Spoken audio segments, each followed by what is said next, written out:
Yo, coming to you a couple days early. Shows before the week is out. We are live, coming to you live because of the holiday. Want to get the show in so everybody can enjoy their Thanksgiving. Days early. Shows before the week is out. Coming to you live because of the holiday. So get the show in. Sorry, y'all, feedback. Uh, yeah, definitely so hyped right now. We was ready to go already. Matt done went off and the show ain't even start yet. So we just go keep it moving. Amina in here causing trouble. Uh yeah, we gonna go ahead and reintroduce the panel. We're gonna start with the lady because I think Matt needs a break. Go Amina. Oh, it's okay, Matt. Hi, everyone. This is Amina. We're gonna have our episode a little early this week because we have other things going on later on in the week, and we have some great topics to discuss this week. And there are gonna be civil conversations. There will be no beef. So let's get started.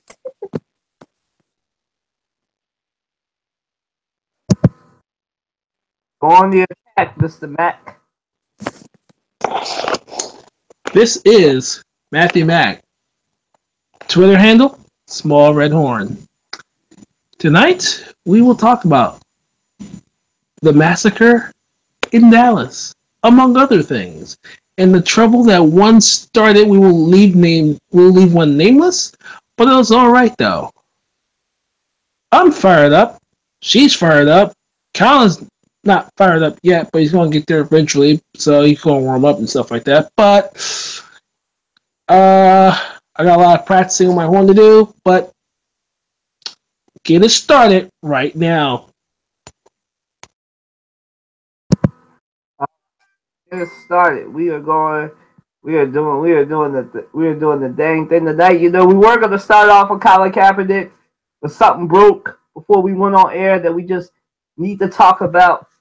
As you know, we always start this joint off with our crossover hot takes. So those can be topics that are not necessarily about sports, but mostly end up being sports related. Somehow it works out like that. So we got a couple of joints coming up. A lot of these topics have to do with sexual assault in sport.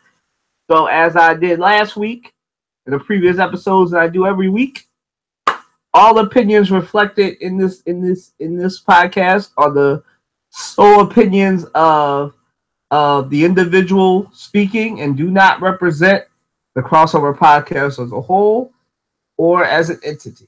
I just need to say that, get that out the way. When somebody sends some emails about this person said this and they start snowflaking, so we'll allow that, and we'll start off with this.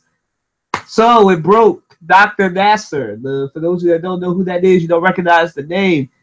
That is the gymnastics doctor that was molesting our female athletes in gymnastics for at least 20 something years, 25, 20 some years. So that is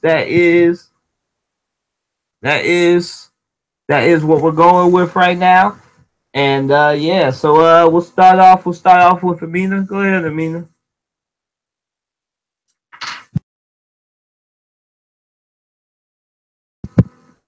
Before she goes, your reaction to that. Your reaction. Just so it's clear. You talk Your about reaction the reaction to the article you sent me, or to overall? overall in the article to him facing 25 years for that.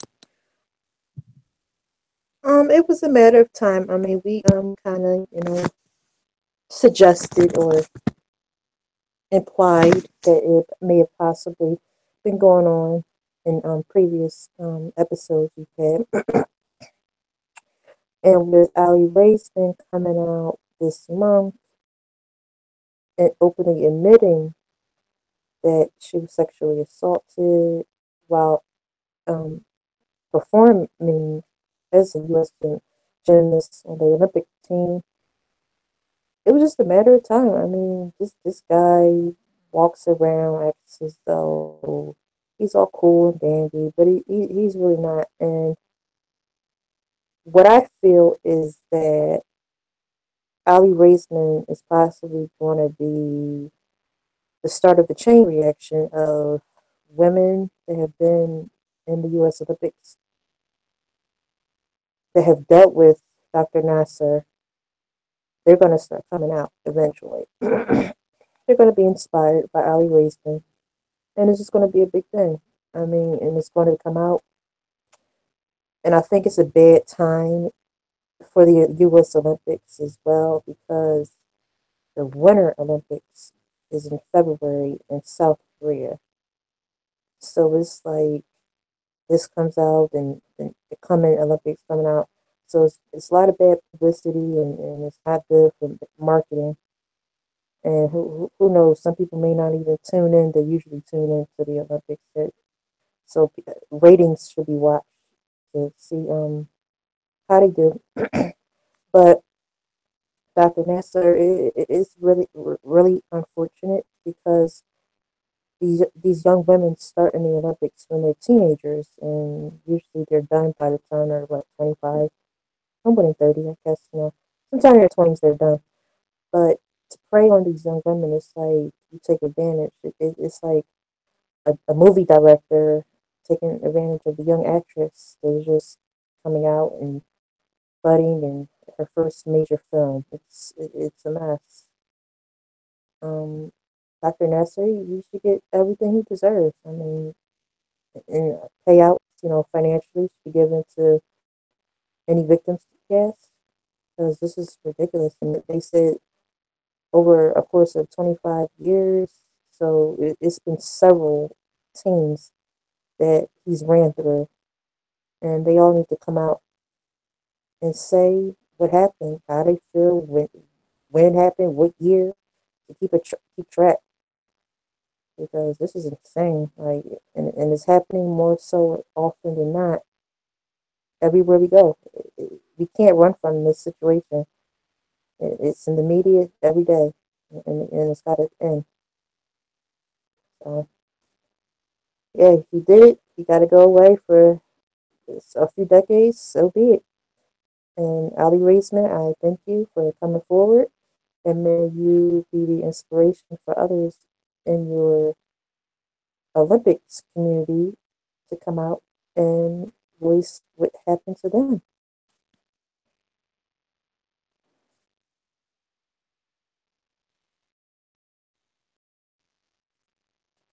Next.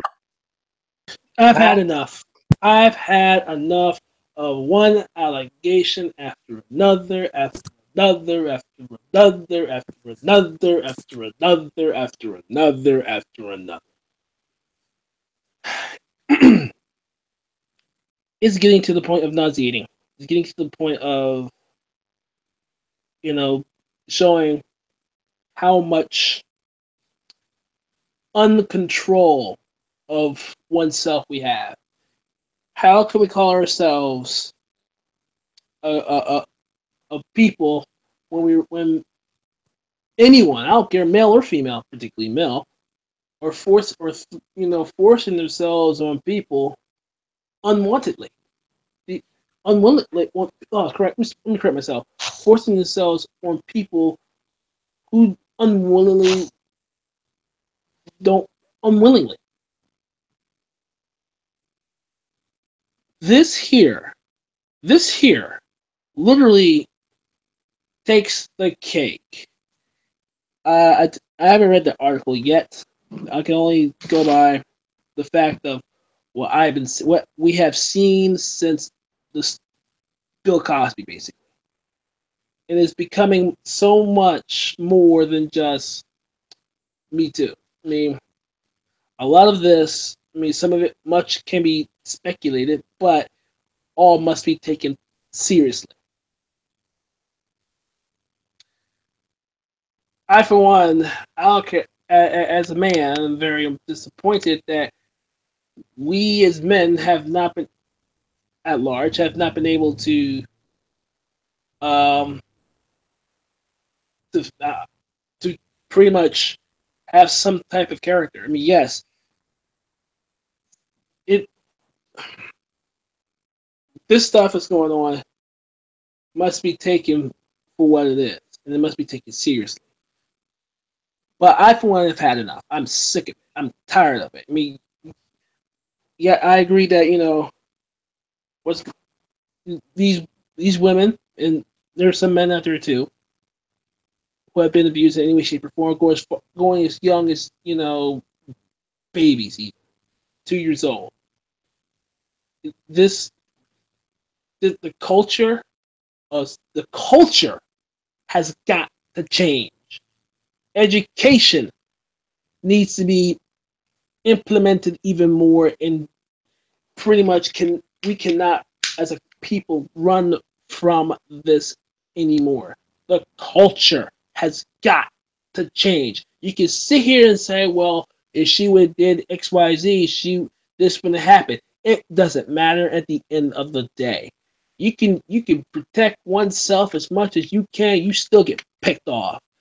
Point is this: at the end of the day, the culture must change.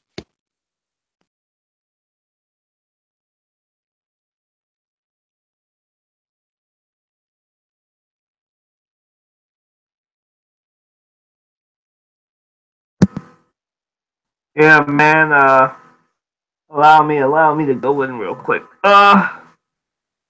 This is a warning, basically, to not trample on young women anymore. Now, this is probably the most high-profile case in the sports world with respect to Bill Cosby and President Small Hands, and what's going on with Al Franken, and what's currently going on with Roy Moore, which we'll get to in a minute. We have, this is the most high profile case right now, right? This is a man who was trusted with one of our most valuable things, children. At the end of the day, this is what these people were, children. They most of them were somewhere between the ages of 14 to 18. Because I think even Lori Hernandez, when she went over last year, she was 16. So you have people on that things that are as old, 14 to 20, I'll say, and we send, what is it? 4 girls, 2 alternates, so 6 female athletes we've been sending for 20 plus years. And he's ranked at least 1 a year every Olympics.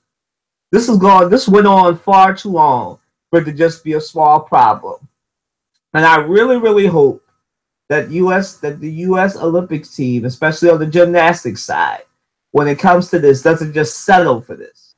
Because Allie Raisman has come out, and I'm sure there's going to be more. And she's only just speaking on the 2012 team. So we still have 1 more year of Olympics to get through when those women, whoever it is, are ready to speak up. And so we still have 1 more Olympic team, 2 more women yet to come out, 1 or 2 more women yet to come out for what he did to them. Because we remember, I believe he was still the doctor for that team. Maybe he wasn't, but I believe he was, right?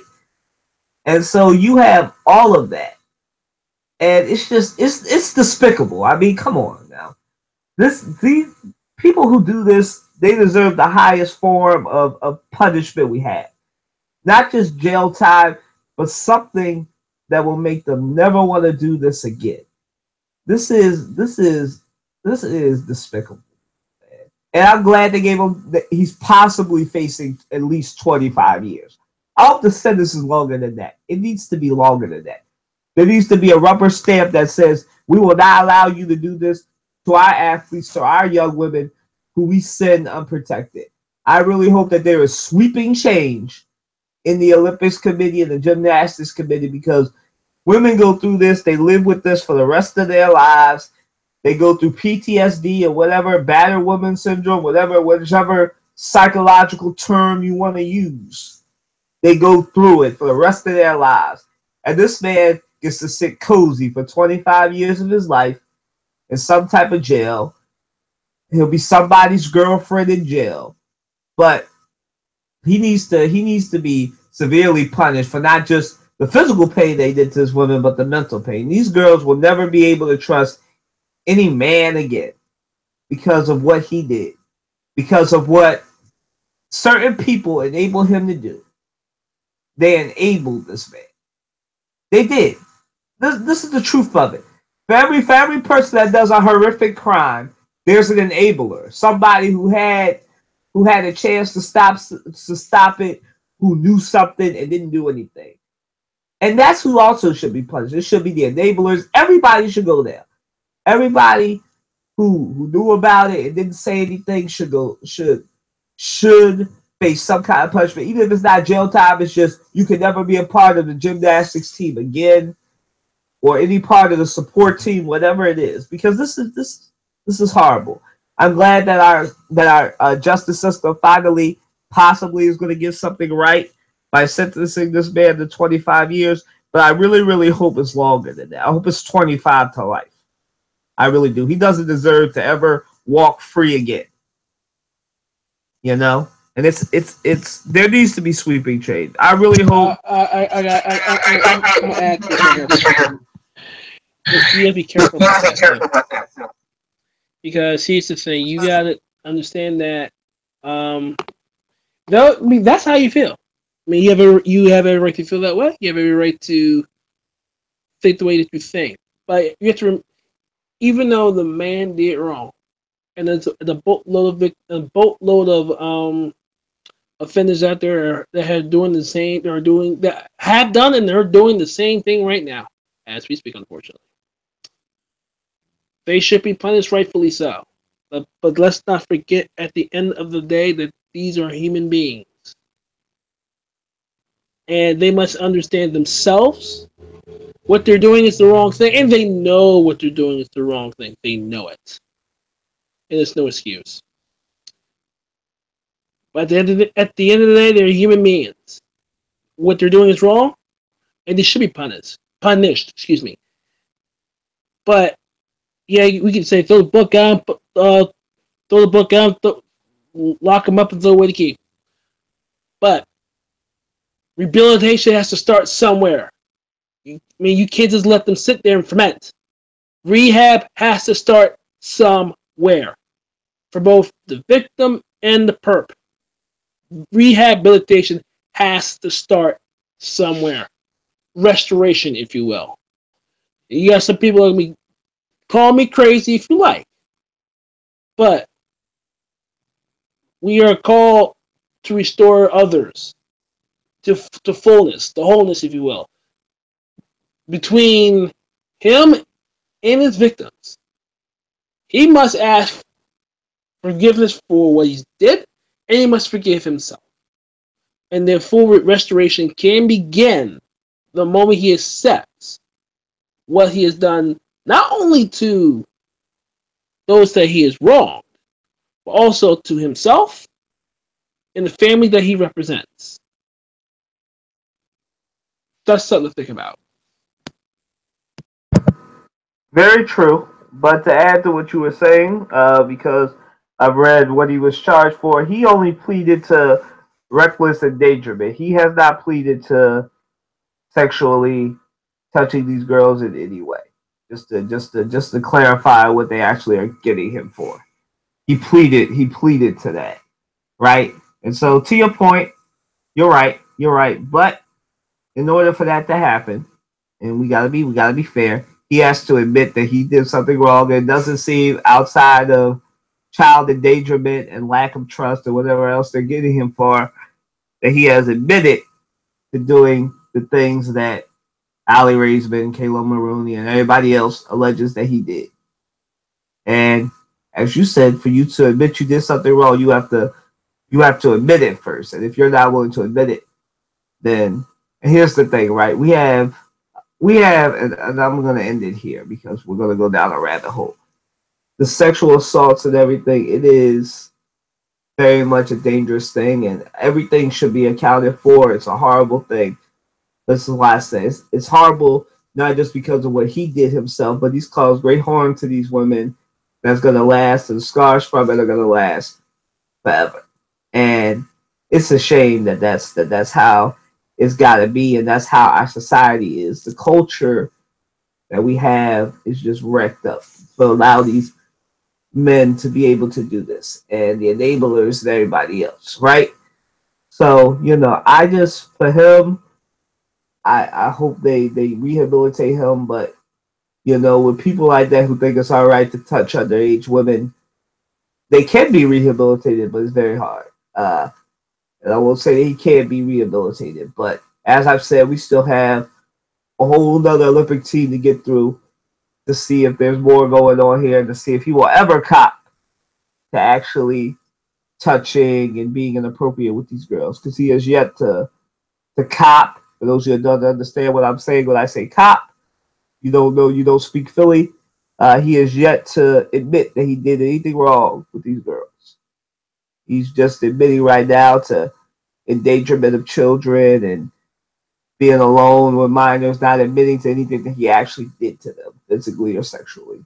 So I just want to throw that one out there just for clarification's sake, so people can know what we're talking about. All this is alleged, uh, but however many of these girls can't be lying. They've showed through great detail what he did. With Valerie Raisman, it was being touched on the leg and being felt up and groped and everything. Kayla Maroney, same thing. Other women, same thing. I mean, so he has an MO. So, he's going to be in jail for 25 years or so for reckless endangerment or whatever he copped to, but he never actually copped to filling up these girls. And this is why I say that not just him, it should go down. It really should be. I thought I was going to close, but Matt got me ramming up again. It really should be just like what happened, and I hate saying this, but just like what happened at Penn State, everybody, lottie dottie, everybody need to go down. Because just like what happened at Penn State, there's more to the story than just the person touching the person who was victimized and the perpetrator. There's more to it. Just like with Penn State, the administrators got to go down. Like I said, the people who enabled, the people with knowledge, and I'm sure this is just beginning. I'm sure there's going to be a clean house very soon. Come 2020, I think that we will have a very different administrators and leaders of the U.S. Olympic team as far as women's gymnastics. That's how I'll end it. That's what I'll say. Matt, if you have anything else to add, or Amina, you can go right ahead and then Nope. we'll move on. Amina?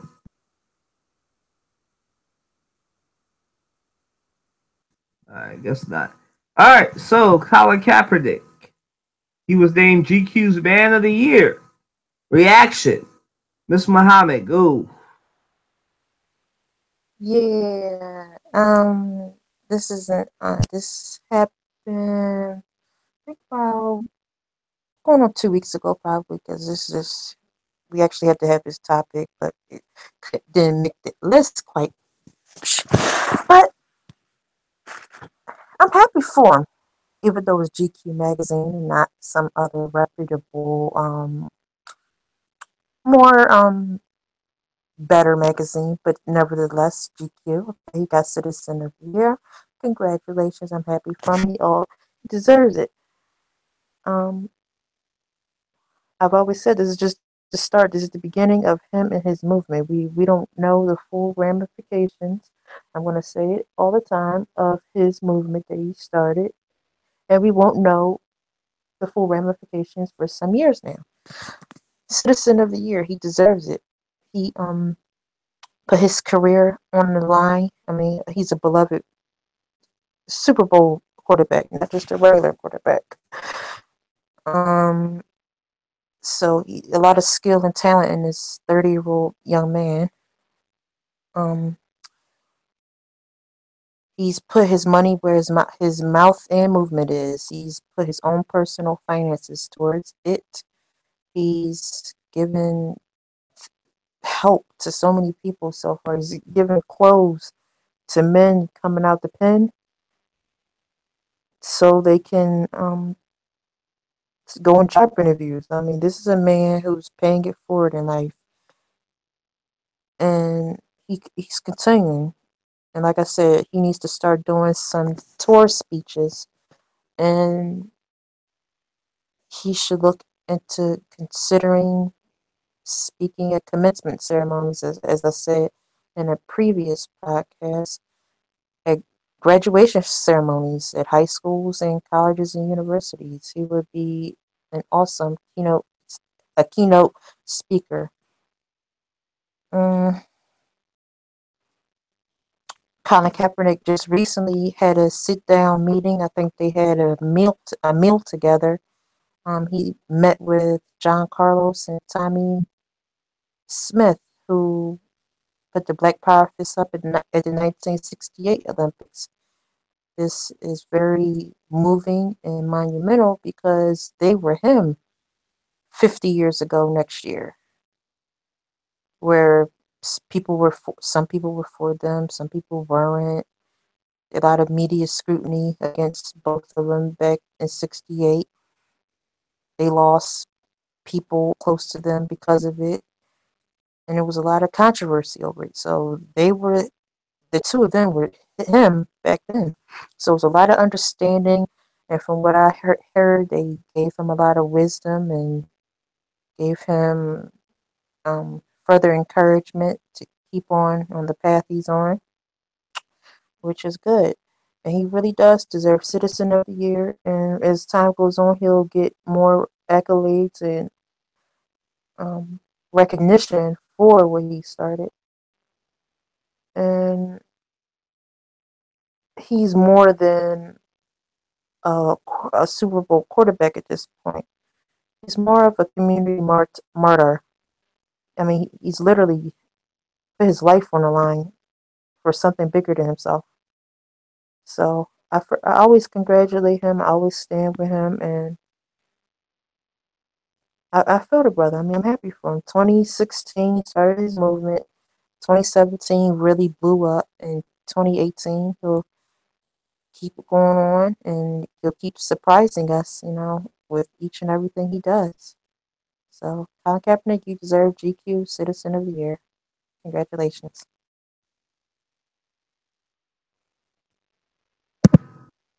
Right. All right. I'm glad we're talking about this. There was an argument between him and JJ Watt. Right. Let's get the elephant out the room now. What JJ Watt did is not one of the most noble things any human being can do. In fact, in a sense, he took the city of Houston as far as hurricane relief on his shoulders and precipitated something amazing. And shit, because as an ambassador, as pretty much you're part of the Houston Texans franchise. You want to show solidarity to your community. Kudos to you, kind sir. That should not be diminished. And that was an argument that why not him? Here's why. What J.J. Watt did is a microcosm of what we need to do when we come together as far as natural disaster is concerned and help your fellow man December 3rd. Right? I'm not taking that away. And mind you, people in Puerto Rico needs help too. Alright? But what Colin Kaepernick did was something monumental. What precipitated something very small snowballed. And tremendously shifted focus on why this man is doing this, and it opened up all sorts of dialogue. One dialogue in particular that should not be talked about in the first place: the national anthem. It shed light on, the Department of Defense has their hands on the NFL as far as patriarchy is concerned. Now, as far as that's concerned, he chose to exercise his First Amendment right. And believe it or not, people were offended by it. Now, I'm going to read some research on this one. Correct me if I'm wrong. Please correct me if I'm wrong. If I'm wrong, please contact me at Small Red Horn Twitter. Yes, Small Red Horn at Small Red Horn Twitter. Wasn't it Tim Tebow that took a knee? And no one batted an eye? If one took a knee and didn't bat an eye, what's Colin Kaepernick? Oh, wait, he's black. And you have a First Amendment right to do what you had to do. Even the veterans, though some may disagree, but understood the fact that I died for that. He and not only the reason behind it, but he was a man of, like I said, he was a man of his word. He was a man of his word. He put his money where his mouth is. He's helped men get suits for interviews. He's fostered police. Albeit he made some decisions with the pigs socks with pigs on it, which I thought was clever.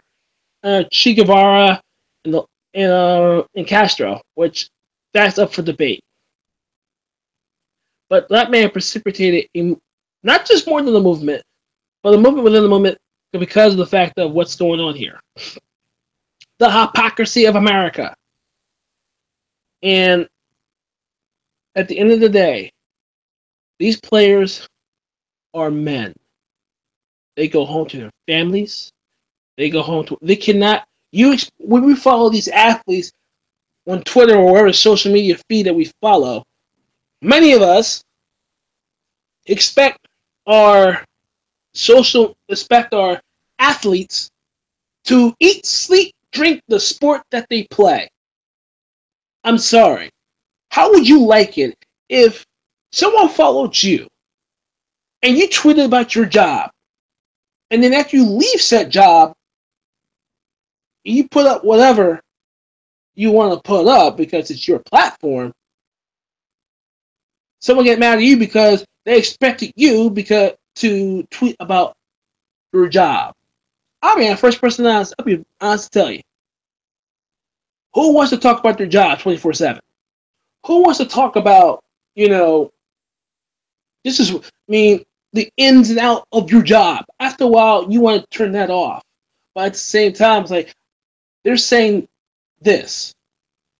I'm sick and tired of being mistreated, being second-rate, second-class citizen, and you expect me to jump as high as I can and do all these sorts of feats for your entertainment. This has got to stop. And that's one of the reasons why he did what he did, albeit he lost his job because of it. It was a sacrifice, but I would guarantee you this, it was a sacrifice worth taking. He will be back in the NFL soon, trust and believe. But mark my words. He is the man of the year because he stood by its principles. He stood by his guts. Even though he lost his job and got blackballed in the process, he has not wavered to the left nor to the right. That's why he's man of the year.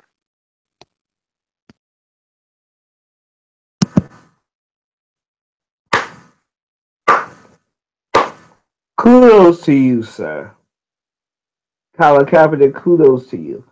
I know when you started this, and Matt pointed it out to you, I know when you started this, you probably didn't expect a year later to be out of the NFL, but my brother, you have done a fabulous job of highlighting the issues, and by not saying much, man, you've had the highest and most high-profile voice in the world, man.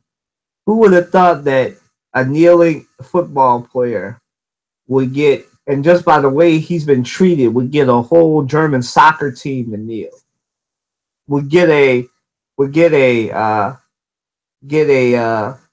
white soccer player to be the second player ever, and the first player in soccer, in the soccer world, male or female, to kneel. Megan Rapinoe. that is what you've done, man. You've inspired kids in elementary school, kids in middle school, kids in high school, kids in college to kneel, man. And no matter, despite the reaction of administrators, of coaches, of anybody else, that to do and fight for what they believe in. You are the modern day John Carlos and Tommy John. The modern day, some would say, Muhammad Ali.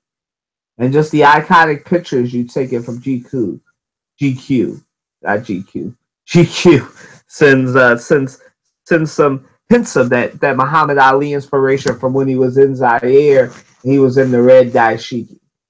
Good job, sir. But you know what? This just speaks to the arrogance of billionaires. Now see, Colin Kaepernick was well deserved, man. But you know, this is also, you know, 80% is Colin Kaepernick and what he did and put his money where his mouth is. No one can take that away. But the other 20% of this is the reaction of a bunch of spoiled, bratty, not all of them. Jeffrey Lurie, you're not included in this. Of mostly bratty and arrogant billionaires who didn't want a model citizen to be on their teams because nobody of all these smart NFL players, smart NFL owners who needed quarterbacks. This does not include the Eagles, who needed quarterbacks. Most of them would rather lose than put him on the team. They'd rather be in the lottery. Looking at you, Cleveland Browns. Looking at you, Green Bay Packers. Looking at you, Miami Dolphins. Looking at you, San Francisco 49ers. Looking at you, Arizona Cardinals. Looking at a lot of teams. Looking at you, Houston Texans. Speaking of the Houston Texans. Looking at you, Houston Texans. You know, so many teams. Looking at you, New York Jets and New York Giants. You know, so many teams would rather lose than have that man on the team. And, you know, he should really send a personal letter of thanks to the NFL, because if it wasn't for the NFL being stupid and ostracizing him, you know, to be honest, he wouldn't have had as big a platform as he had. Sure, you know, this is not taking anything away from him. I'm just making the point, right? I like Colin Kaepernick. I like the fact that he was a man of action. His story deserves to be told. He's a great man and all that. And I'm never going to take that away. I'm a fan. Everybody knows I'm a fan. I support him. I support his movement, man. I support his First Amendment right. But if it was not for the NFL's mishandling of this movement would not be as big. This GQ magazine not only is a statement of Colin Kaepernick's success, but also a big middle finger to the NFL, because it's saying that the rest of us, we understand the protest. The NFL couldn't be more out of touch on this if they tried, man. And it's not all the NFL owners. It really isn't. It's the couple who are currently have teams that should be in the playoffs, that should be making moves, and they continue to let their teams lose. I forgot about Courtney's Ravens. You know, the teams that have a very significant chance of winning. But the only thing they're missing is a reliable quarterback. And they rather lose because they're scared of their fan bases. They're scared of getting a mean tweet from President Twitter. They're scared of something. I don't know what it is, but I tell you what's not gonna happen. I hope the NFL is paying attention. And something that I know nobody made is it would have been great PR for the league in the summer of Ezekiel Elliott being stupid and of countless other NFL players being stupid for them to have signed Colin Kaepernick. But no, they wanted to continue to ostracize him, and the spotlight gets bigger. Just like Muhammad Ali, who was ostracized for 3 to 4 years from boxing, had to be in his early 30s before he came back to boxing and still dominated. Colin Kaepernick, you will be back in the NFL. I agree with Matt. I agree with him. You will be back in the NFL. You might be 31, 32, but you will be back in the NFL, and you deserve it, man. these people, just look at it this way, man. They see a movement. We found out who all the Trump supporting owners are. We found out where these, even though we already knew that they just like black players when they're wearing their team colors, but we found out who the closet, who the obvious ones are. We found out a lot of things because of what you did, man. We want to thank you for bringing people into the light. This GQ cover, it's literally just the beginning for you, man. I look forward to whatever your next move is. I look forward to the book that's going to come out about your life and about your protest. I look forward to getting inside information from you about what you really been through. And I look forward to the interview that you're going to do probably for Good Morning America or whatever interview you end up doing. I look forward to that in-depth interview where you will talk about everything that you went through, man. I can't wait for it, man. You deserve all the things you are getting, and you deserve to be not only on the cover but to be playing on the NFL team. Nobody wants you, man, but we appreciate you. The culture appreciates you. For the culture, man. All right, moving right along to our next one. I'm gonna start this one, man. Reaction to the groping allegations against Jameis Winston. Man. This is a case much like Ezekiel Elliott. Your reputation preceding you. Now, correct me if I'm wrong, Matt or Amina, but wasn't Mr. Winston accused of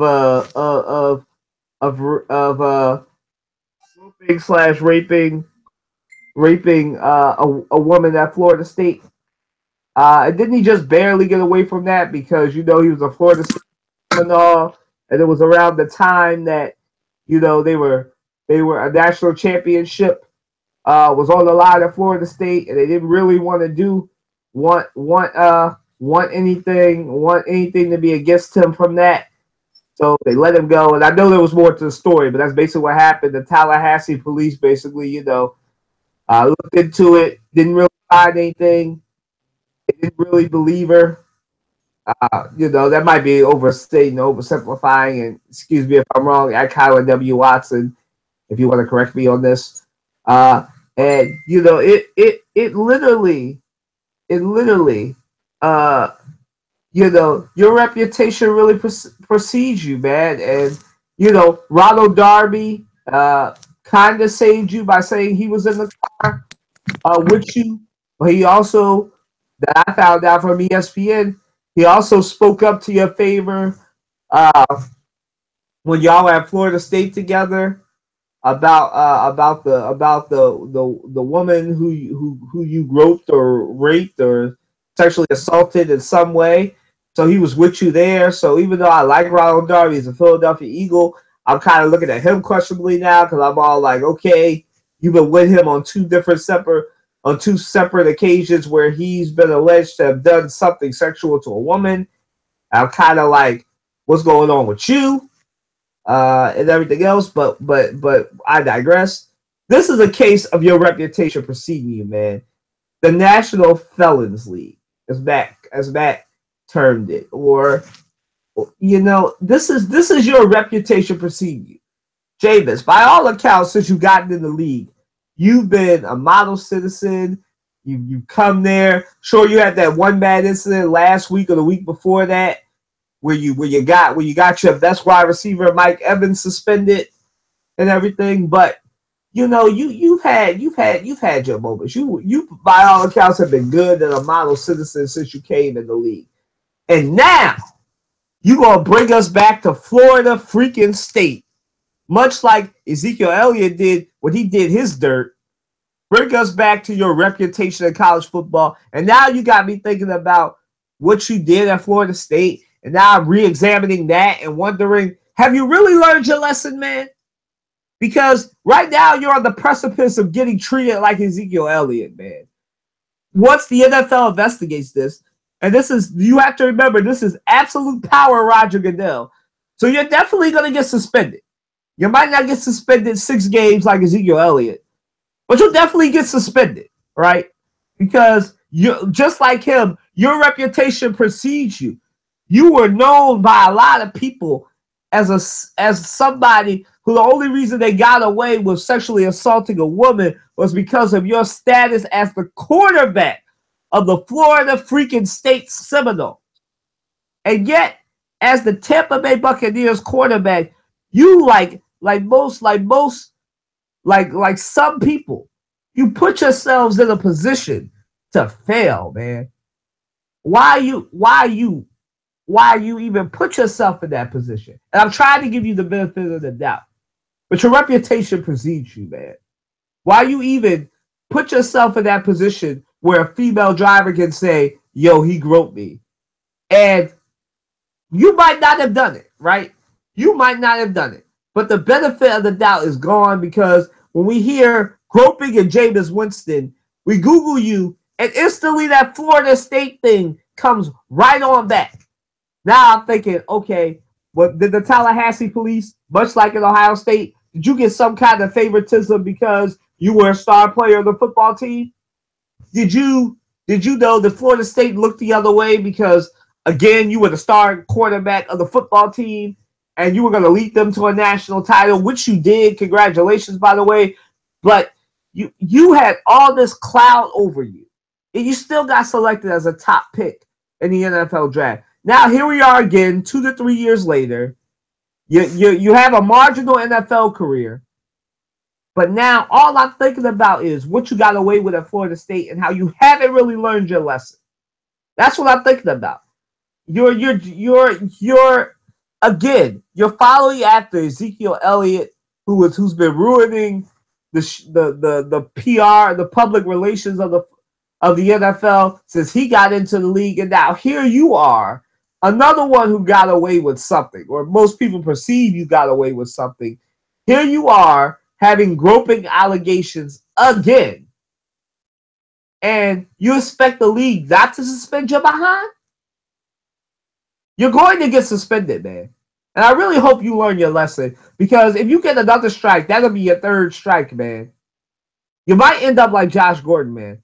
Stop putting yourself in these situations. Stay away from situations that can be perceived that you are sexually assaulting somebody. Because even when you may not have, and the circumstances may say that she may be lying, nobody's going to believe you. Go ahead, Matt.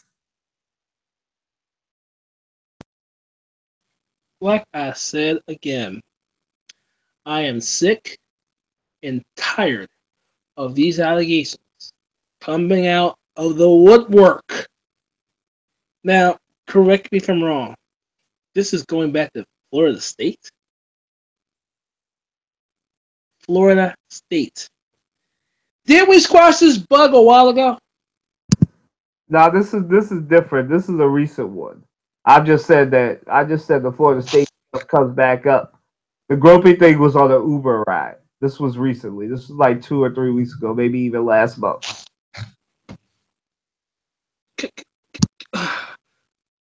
Go drive yourself to where you have to go. I mean, look. I don't know what it will take for both the NCAA and the NFL to catch up with the fact of athletes, male and female, to conduct themselves accordingly. I don't get it. I am a loss for words. But unfortunately, you cannot control anyone's behavior outside of work.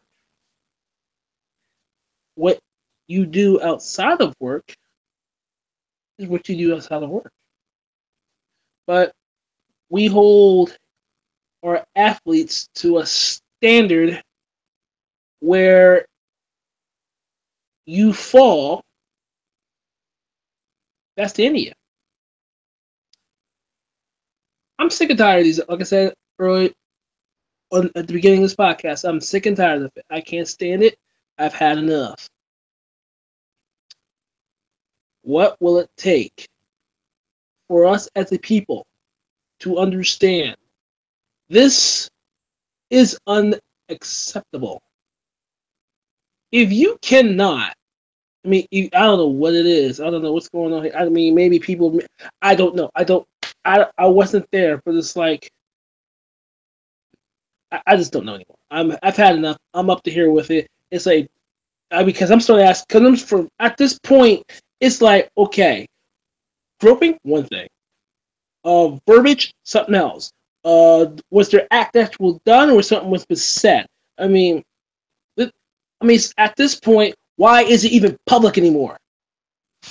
Why is it even public? What is the point what is the point of this going public now? That's where I'm at. That's where I'm at right now. It's insane. I've had enough. When will it end? When will? I mean, Roger Goodell do whatever the heck he wants, as far as I'm concerned. But at the end of the day, it's like, look, I personally have had enough. I mean, this, because remember, all of this is he said versus she said. That's all we're at right now, and I'm up to here with it. I've had enough of it. I'm tired of talking about it. I am done with it. I mean, I'm to the point where I don't want to hear Roy Moore or Senator Al Franken in relation to this or anything of the like. I'm tired of it. I'm sick of it. I've had enough. America, get your act together and remove 45. Get him out of here now. Amina?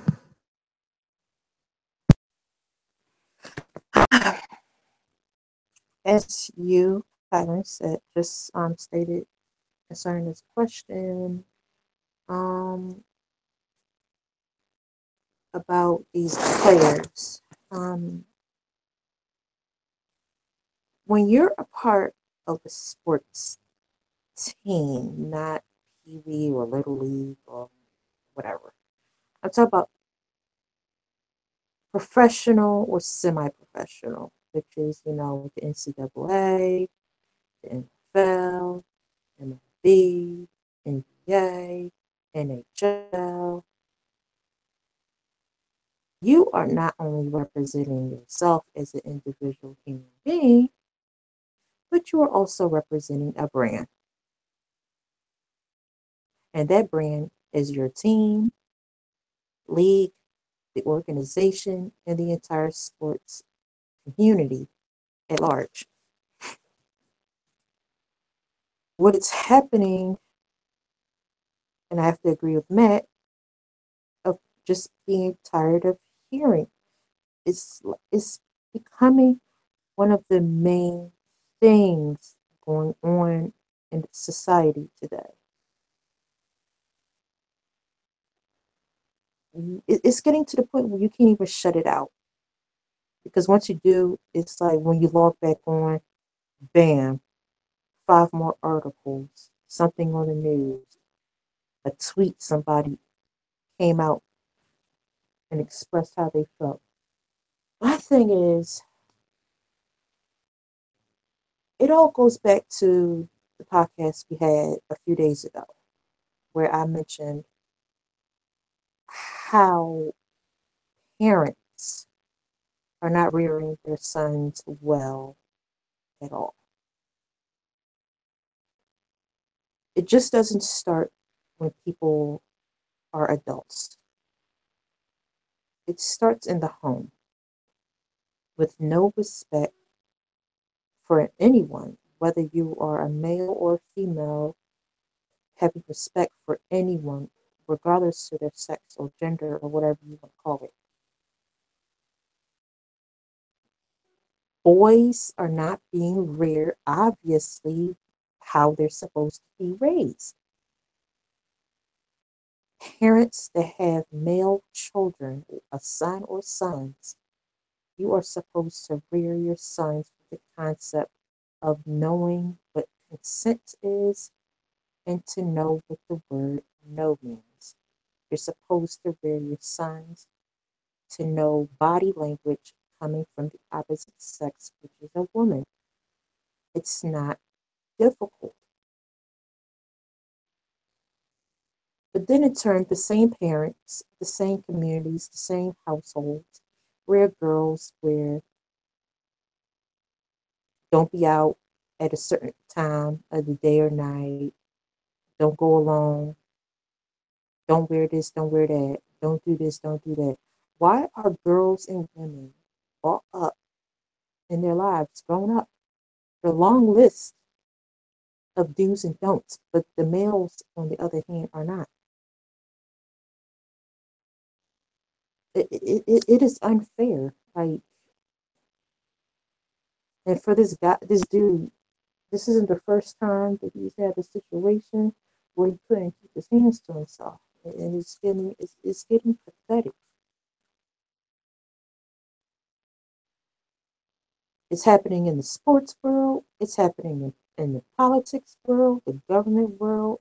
It's happening in the education world, in these schools, colleges, and universities. It's happening everywhere. No woman is really honestly is safe out here. No child is safe out here.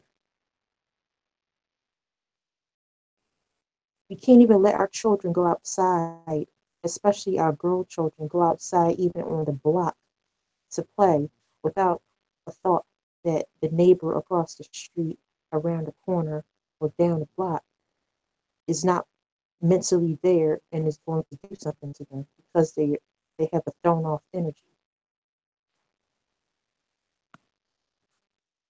When is this going to stop? When are professional men in sports, politics, and wherever else they work going to clean up and get their act together?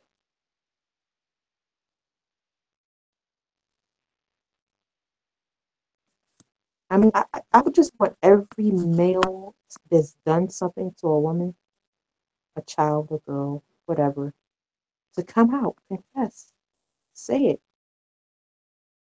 Because it's going to come out regardless. For those of us that believe in God and those of us that are spiritual, Scripture states that what's done in the dark comes to the light.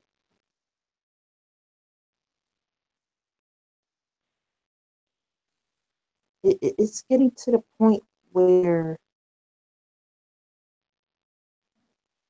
you really don't want to be bothered with certain people. And myself as a woman, it's like you gotta literally protect yourself out here in the streets because these males, they don't care. Most males today, no matter what age they are, race, socioeconomic status, not any classification, it's literally most of them, they only have two things on their mind: sex and getting money. And it's pathetic that these are the men out here.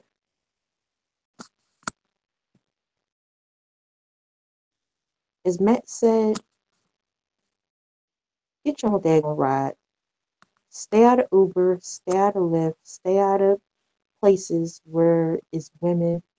Stop going in places get you in trouble. It's easy.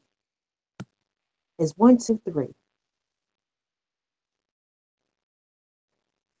Know your surroundings. Know who you're hanging out with. Keep your hands to yourself and be respectful. I don't get it. What's the issue with these athletes, like, and the people that run teams and these doctors and these politicians? What is going on with this culture out here? I mean, I know it's been going on for years, for decades, but in the last 2 years, I've heard so many sexual assault situations in the media in the last 2 years combined than I've heard in my entire life. and I'm damn near 30.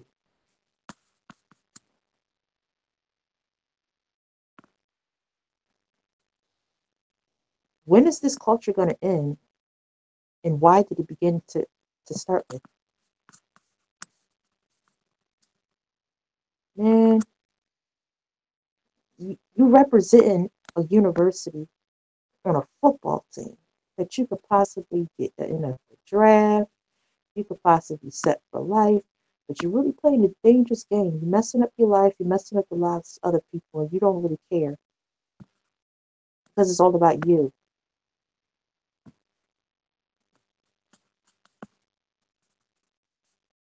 Man, it's a sad, sick world we live out here. When every day, as a woman, I got to hear stories about stuff like this. It really, truly is. And that's all I got to say. All right.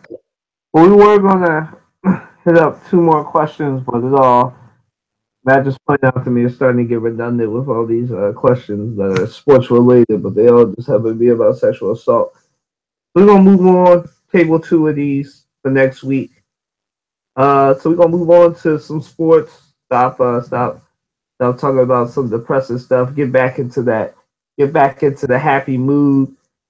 Seahawks versus Falcons. Let's talk about our reaction and recap to that. Go ahead, Matt.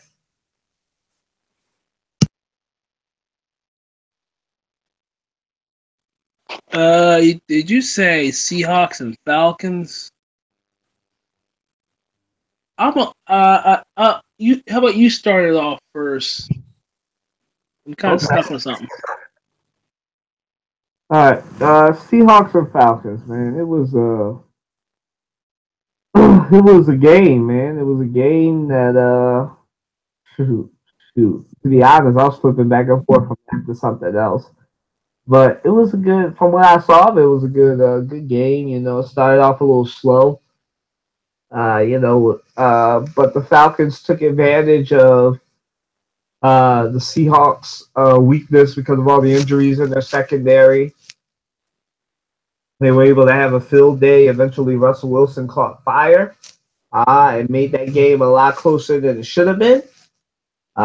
And because of Pete Carroll getting a little bit too college football-y with his play calling, uh, not the Eagles, the Seahawks lost because of it, and they missed the field, and they missed the field goal that was decided. Had they run the ball, gone for gotten at least another 2 yards, maybe the field goal would have been a little bit more manageable and everything. But that didn't happen. And they missed the field goal, and now we're on a what if situation instead of a, they could have done it. I mean, they still are in playoff contention as far as the Seahawks. They're still undefeated in their division, and they have a bunch of divisional games still left with the Rams, the Cardinals, might be done with the Cardinals, and the 49ers and everything. So they'll definitely make the playoffs. For the Falcons, they're coming together at the right time. They really had a very, very good and decent game. They're peaking at the right time. They're 6-4 now. They'll be a third or fourth seed because obviously, unless the Eagles or the Rams start losing by a lot, there's no way that there'll be a top 2 seed and be able to get that bye. So the Falcons will have to go through wild card weekend and fight to get to Philadelphia or LA and just have to rock out through there. But they're peaking at the right time. This is around the same time that they peaked last year, but they still are weak defensively. Actually, both these teams are defensively weak now. Seahawks due to injury. Falcons just because I don't really think Gus Bradley has been able to do what he wants to do defensively. I mean, they are top 4 in the league in turnovers, but that's about it for the Falcons defense. And I want to see them against superior teams. Like I said, they still have to play the Saints. That should be a good matchup and a shootout. But as far as this game goes, it was the Falcons took advantage of the weakened and wounded secondary of the Seahawks, and Pete Carroll really lost his game by getting real loose with the play calling and making Russell Wilson account for 82% of their offense, which is apparently going to be a league record because no player has ever accounted for that much percentage of their team's offense. So kudos to Russell Wilson. You're really earning that money. I doubt that this is how you thought you'd be earning your money after getting a Super Bowl ring a couple of years ago, but this is how you're earning your money now, being 82% of the offense. Matt, you ready?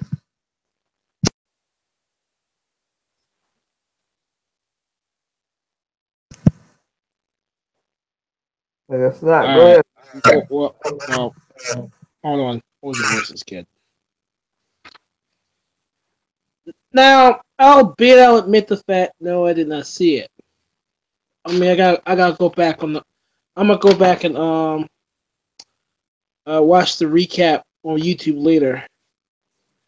However, reading up on it a little bit, I've heard Blair Walsh missed a game-winning field goal, or game-tying field goal, excuse me, and like kind of said, play calling was loosey goosey. Now, as Colin was going over was the game and everything else, I was taking inventory of the last 6 games of the season. Starting with Seattle, right? We got at 49ers, Sunday night game against the Eagles, at Jacksonville, at home against the Rams, at Dallas, and then home against Arizona. Versus, with the Falcons, they got Buccaneers at home. No, Buccaneers at home, Vikings at home, Saints at home, Buccaneers on the road, Saints on the road, Panthers on the road. I'll look at it this way. The Falcons, look, if the Seahawks, they got to get together now. Because usually it turns on around this time of the year. And I do not think, with all the injuries their secondary has been decimated with injuries at this point. And them not being the Legion of Boom that we normally accustomed to seeing, I got some worries and questions if I'm a Seahawks fan, honestly. This team does not look the same from 2 years ago, let alone last year. This team is not the same team. So, since that Cowboys game, from Atlanta, it's like as if they came to play. So, I'm gonna go back and watch watch this recap and see what the hell happened. But for the most part, that's all. That's what I have to say on that end.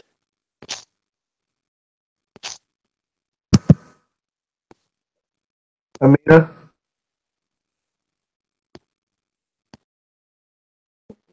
Oh, sorry about that.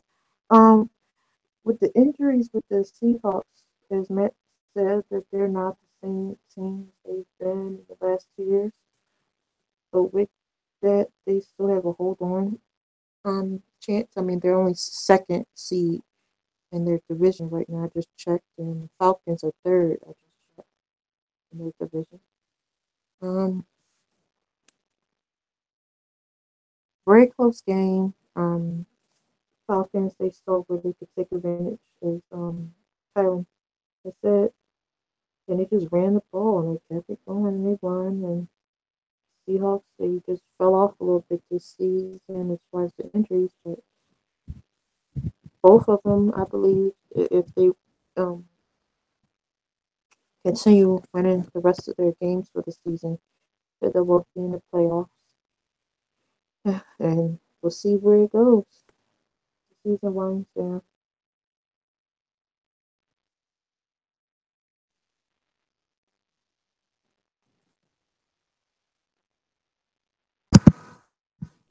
You done?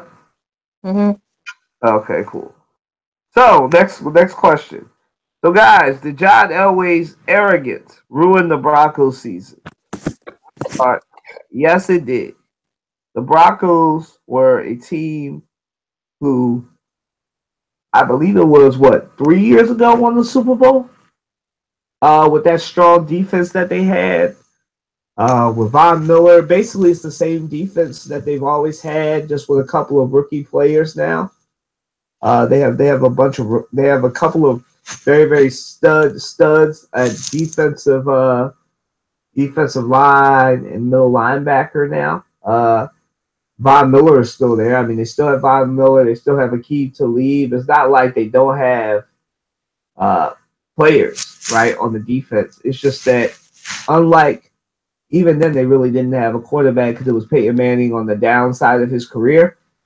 Uh, they don't have a quarterback. I mean, that's their problem. They really do not have a quarterback, and now that they don't have a quarterback, they don't have a quarterback, and that is the problem right now. They're turning the ball over. They have a quarterback. They have a quarterback issue, and it's just a quarterback issue. That's what's going on with them. They have a bunch of third string quarterbacks, essentially. Third and second string quarterbacks. John Elway didn't want Colin Kaepernick. He should have gone and gotten Colin Kaepernick or any quarterback at this point. He could have even taken Robert Griffin III. And he didn't have a quarterback. He didn't want a quarterback. He didn't know. He thought that he's the great John Elway. He's more of a genius than any of us. He's better than us. No, well, not better than us, but he's way smarter than a lot of people give them credit for. And he's smarter than all of us. He's paid the big bucks to be smarter than all of us. And he's not as smart as he thought. And that's just what happened. You know? His arrogance has ruined the season for them, and it's a shame what happened to them. What's happened to the Broncos? I mean, I don't have any sympathy for the Broncos. I like John Elway, but he thought he was smart and he wasn't. And his arrogance is ruining the Broncos season. And the next question, we're going to talk about his comments on the Broncos defense as a whole. But he like I said, he thought he was smart. He definitely could have had Colin Kaepernick, Robert Griffin. Any serviceable quarterback is better than the quarterbacks that he has. I don't mean to cast aspersions on Paxton Lynch, who is the best quarterback. That's the one he drafted a couple of years ago. But now it's just Trevor Siemian, whoever the third string, and Brock Osweiler. That's not anything. Brock Osweiler lost his job to DeShone Kizer. He was just so turnover ridden. He didn't even deserve his job. And the Cleveland Cavaliers wanted to return their money back. Or not the Cleveland Cavaliers, the Cleveland Browns wanted their money back. And now, it's a shame, man. It really is a shame. But, this is 2017 was the year that arrogance killed the NFL season, because that's what happened. That's what happened to the Broncos, man. The arrogance of their GM killed their season.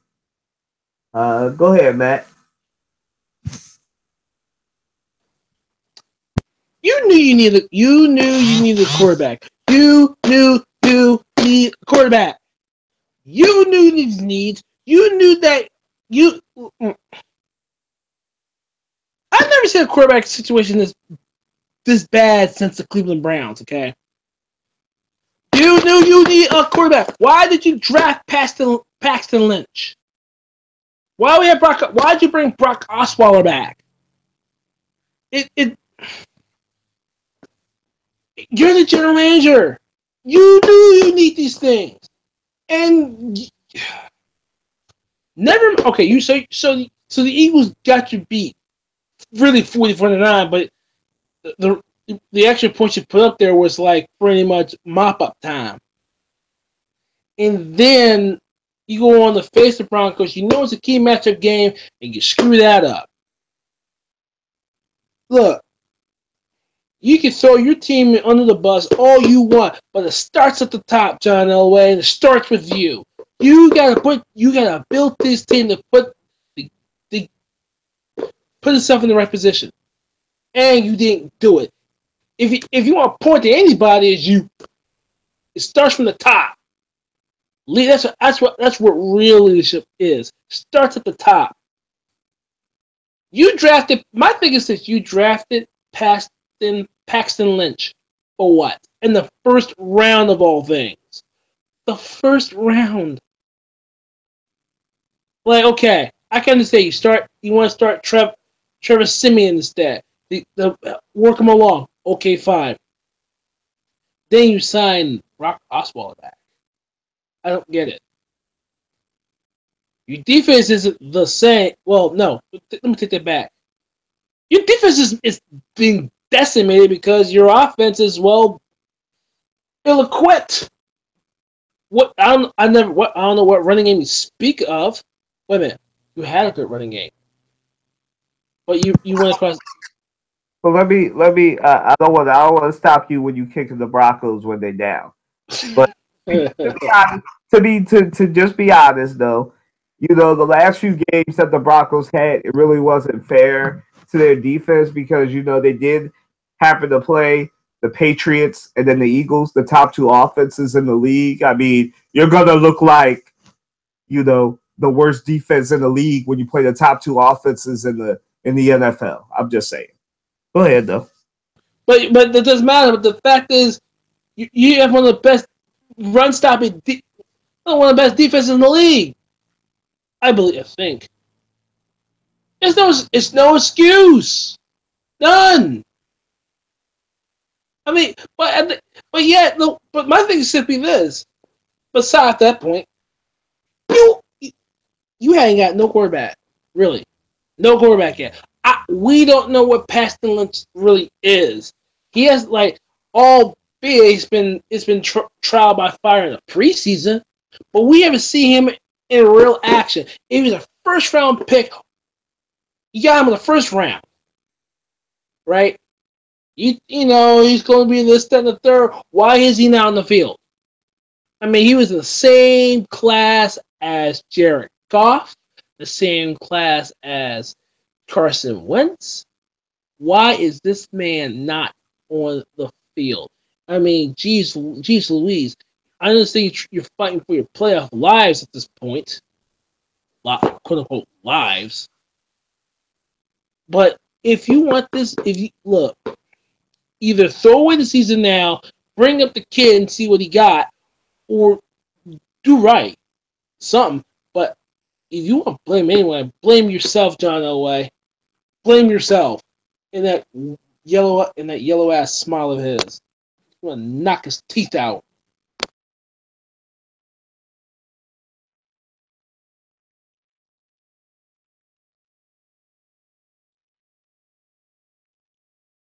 Made a lady go next. Oh, poor Matt. He's so upset. Anyway, yeah, like y'all said, they need a quarterback. They passed up. Hey, like it was coming to them. I guess so to speak. They didn't take opportunities when they had them, and they signed people that should not really be on the team. As Matt said, that the guy should be on the field, but he's on the bench. I don't know what's going on with the Broncos. I mean, this is a team that won the Super Bowl quite recently, and for them to be, falling off like the horse, like they are, is like, what the hell is going on? But hopefully they'll snap out of it, soon. If not, for the rest of this season, definitely this coming season. But That's what I gotta say about the Broncos.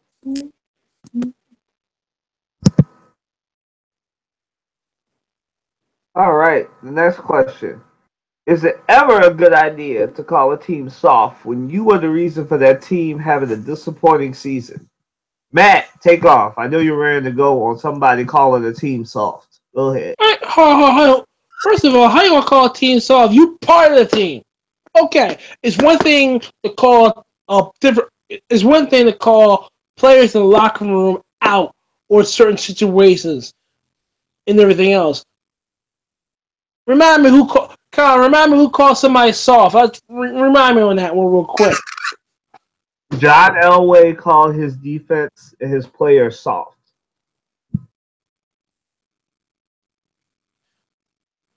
You said, all right, I'll admit to this. And Colin's right. Yes, I said John Elway called. It's not that. This is what you said earlier. You played against the Eagles and the Patriots. Those were two tough games to play. Particularly the Eagles at home. I mean, Eagles on the road. Ugh, the Homer side. Okay. I mean, playing Philadelphia is tough enough. But you go back home and you play the Patriots. And that's a tough game because you're facing the machine. And then, I forgot who they played last week. I forgot who they played. No, it's not Kansas City. I can't remember right now. However, you gonna call the team. You gonna call the team. So wait a minute. Yeah, you gonna call the team soft. I might simply this. I'm saying you're a manager, and you want motivate your team. But bruh, you those two games demoralized your defense. Like literally, it is the coach's responsibility to get that team prepared for the next game, and they didn't. So you get this result. So let's put it this way. At the end of the day, you have to blame the coach for that one. You have to put that on the coaches. If they're not playing with the fire and the intensity that you normally see this team plays, I think to a degree John Elway has the right to call them out. However,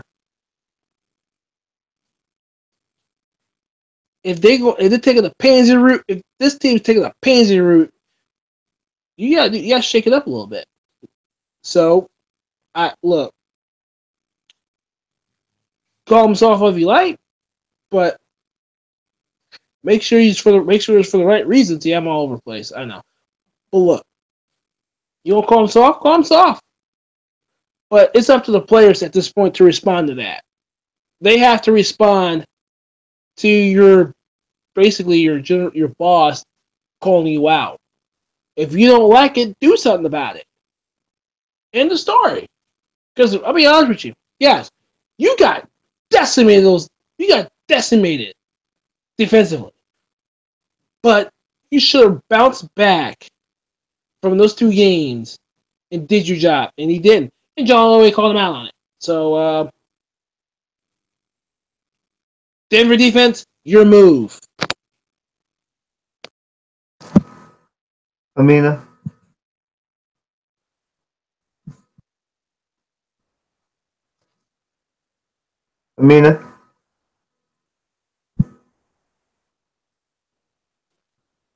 Just what y'all say. I got nothing much to say. It's kind of redundant.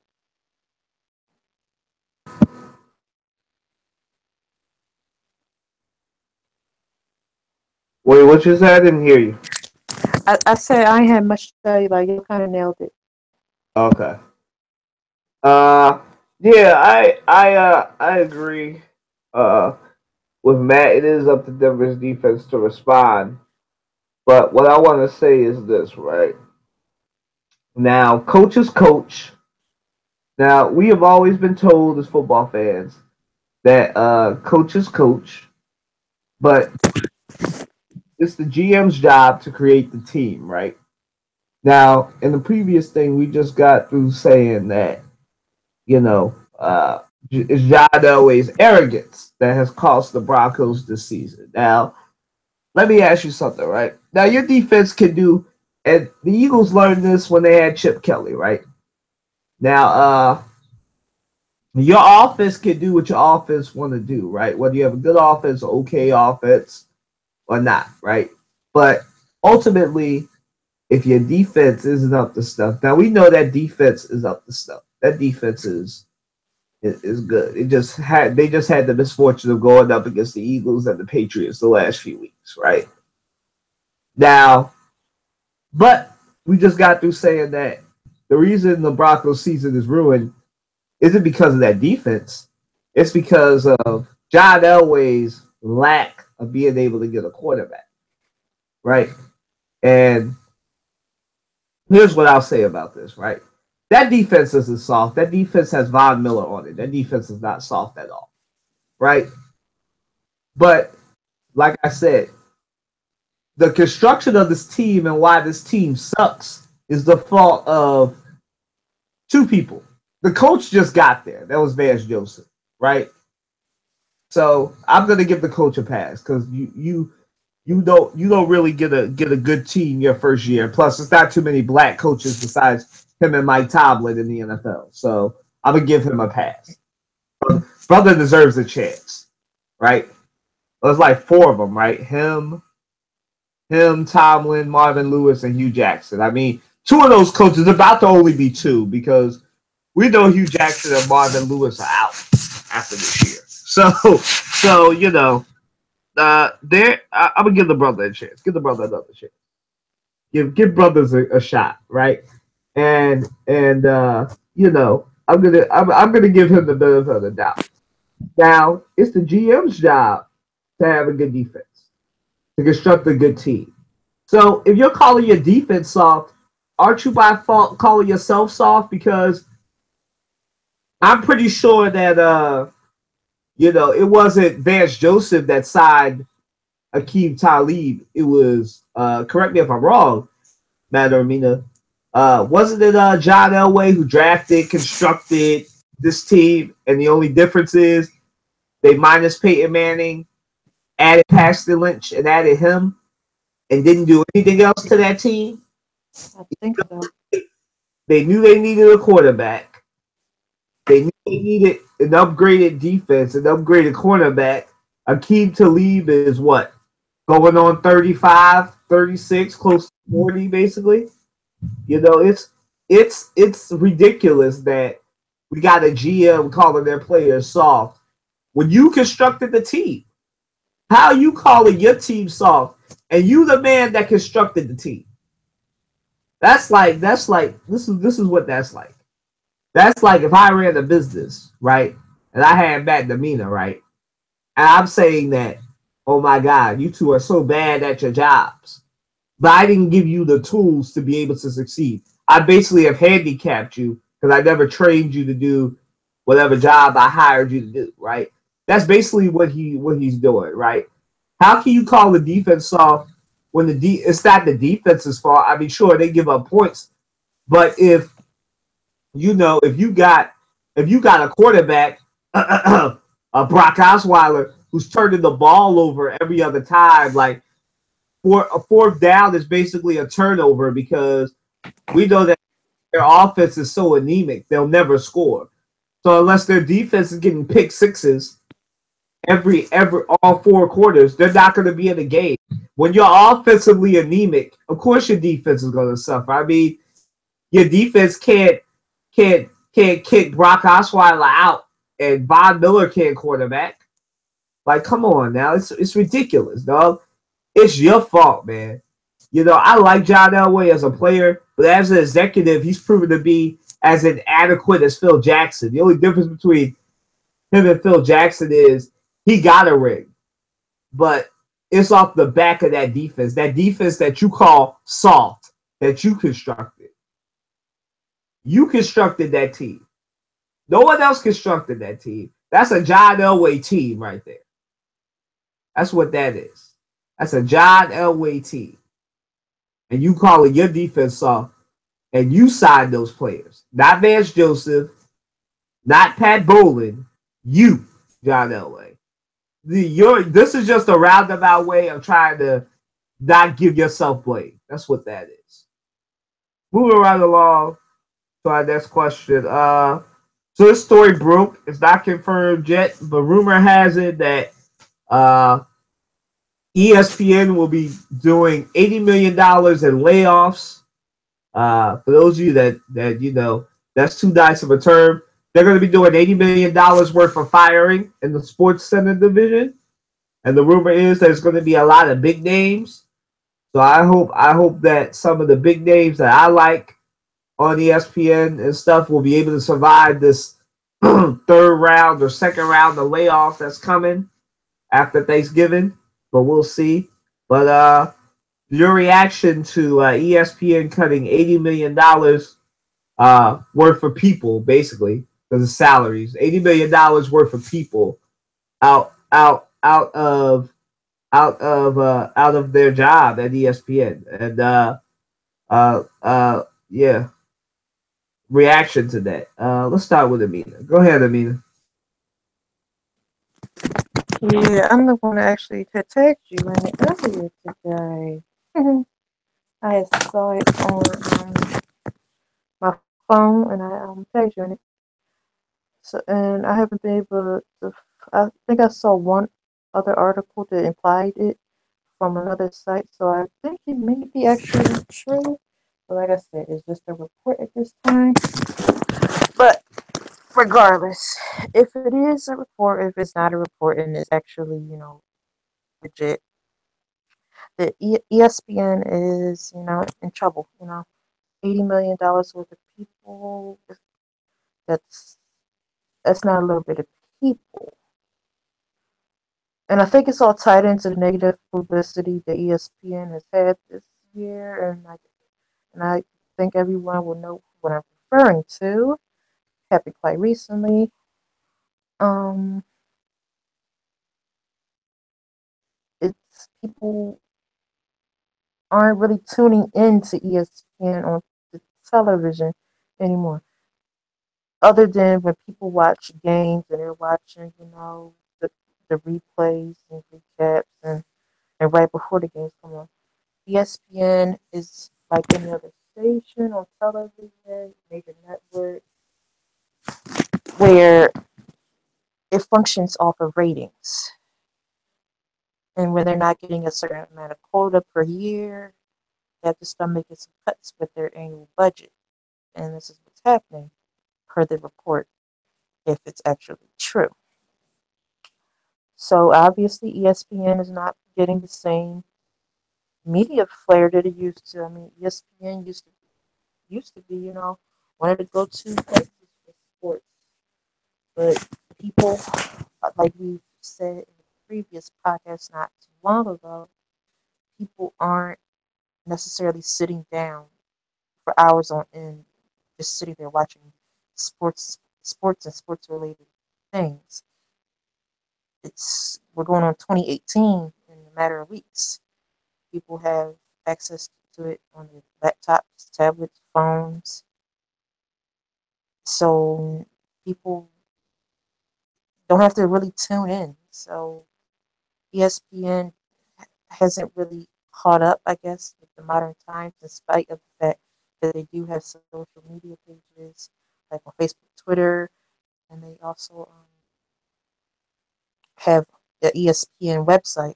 But outside of those things, they haven't really, like I said, caught up with what's going on. The involvement of technology. It's like online shopping, like Amazon and eBay. People do that now. People really don't want to be bothered with the hassle of going into a brick and mortar store to go shopping. So, same thing with ESPN. People rather log into their phone or click an article or something and read it real quick rather than waiting for an update on ESPN to come up screen. So it's just the times, things are happening. Places are closing. Businesses going out of style. And ESPN is at a crossroad if these reports are true.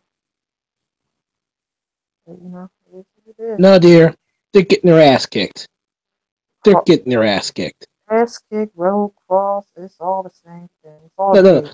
They're getting their ass kicked by Fox Sports Net, CBS Sports Network, NBC Sports Network. They're getting their ass kicked right now. We know. Hey, think about That's this. all I have to say. Yeah, but think about this, right? Yeah, they're getting their ass kicked. They're getting their butts kicked, okay? Now, yeah, they were the worldwide leader in sports. They're a king. I mean, look, only back in the day, you had Sports Channel back in the day. That was about the extent of it, really.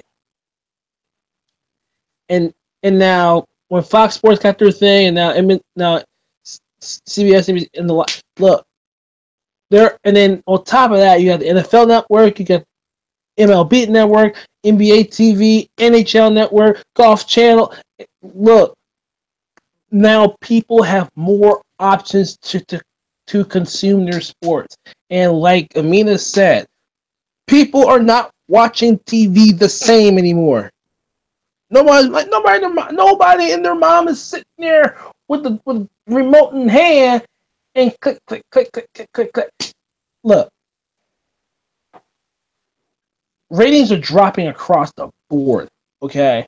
But look, I'll admit, ESPN Sports Center is not the same. It will never be the same. And you're trying to keep your ratings based on what? Look, I know me. I'm not going to sit here and watch Sports Center at 6 o'clock. I'm just not going to do it. I'm not 5 o'clock. I'm just not going to do it. I would rather watch Sports Center around 11 o'clock in the first place, and sometimes in the morning, and I'm good to go. I mean, why don't you watch Sports Center during the daytime? Albeit, it's kind of on the entertaining side. But, look, $80 million, yeah, it's $80 million. However, that's ESPN's fault, in my opinion. It's ESPN's fault. Because, you know what? I don't know why they need to shake things up again. I mean, I'll admit, even their MLB coverage has been lackluster. That when you got rid of Jason Stark, who by the way, oh jeez Louise, it's you again. Which by the way was a Philly Inquirer writer. I will literally, when the Sunday paper comes in, I will rush to read Jason Stark's article. To get rid of Jason Stark, it's insane, it's ridiculous. And you know what? If they don't lay off people, I hope they lay off the right people and not the wrong ones. It's because it's killing their brand, really. But their coverage is not the same anymore. It's just not. They're getting their asses beat. Colin, you know this better than I do, because you're a journalist in this piece.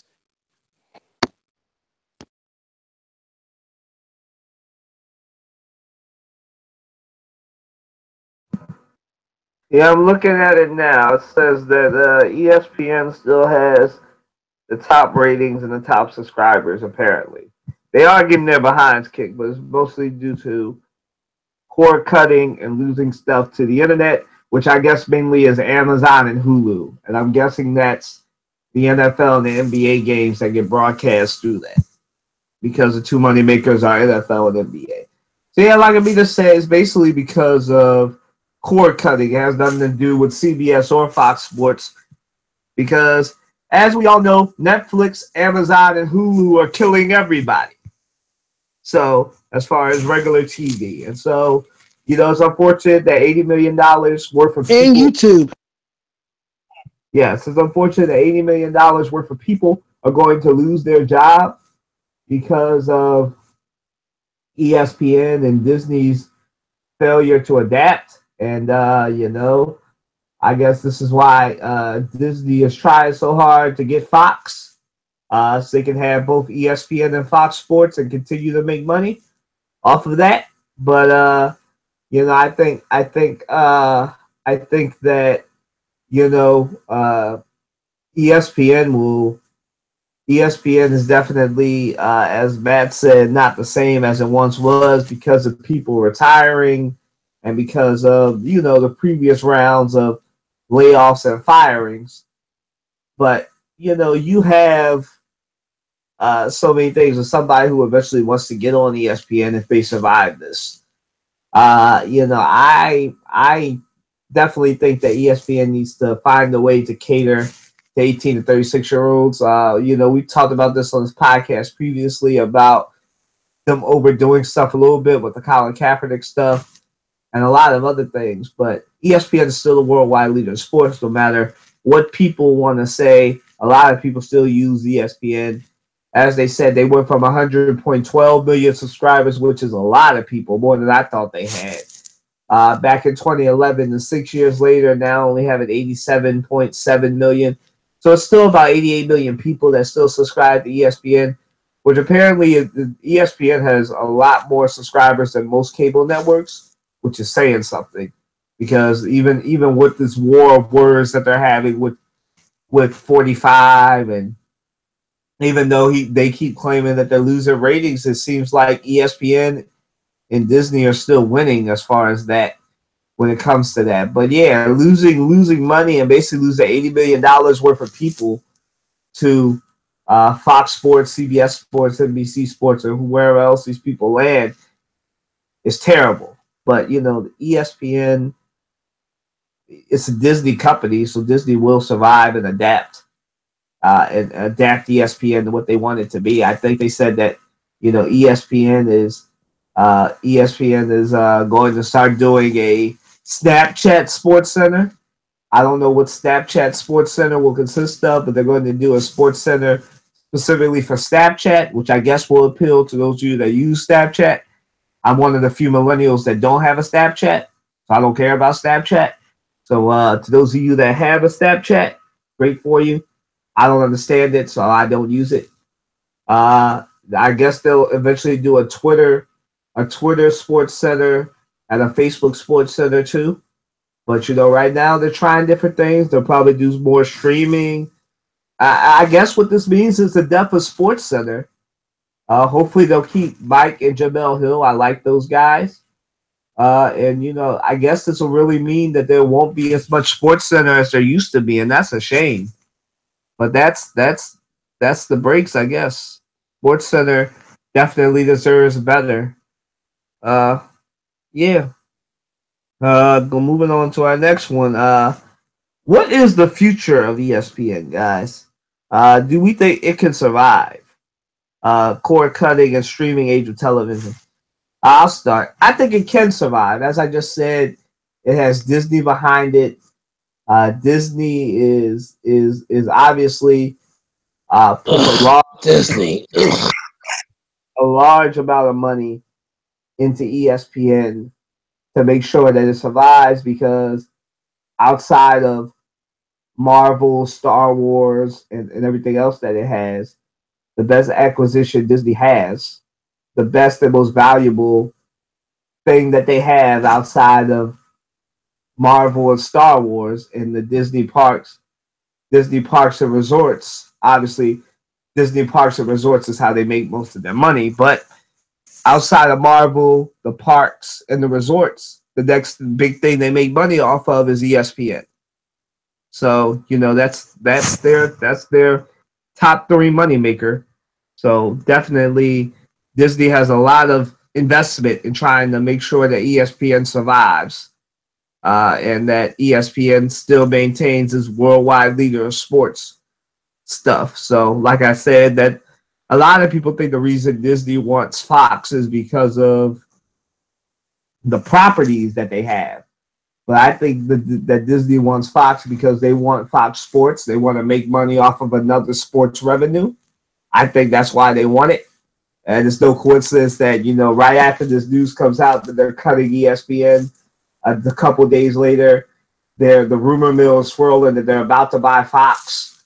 So, it's just Disney's going to do whatever it can to prop ESPN up.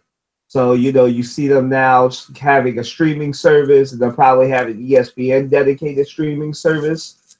So I definitely think that it will survive the cord cutting and streaming because, Disney hasn't made all this money and been a leader in innovation to allow ESPN, its third biggest moneymaker, to fail.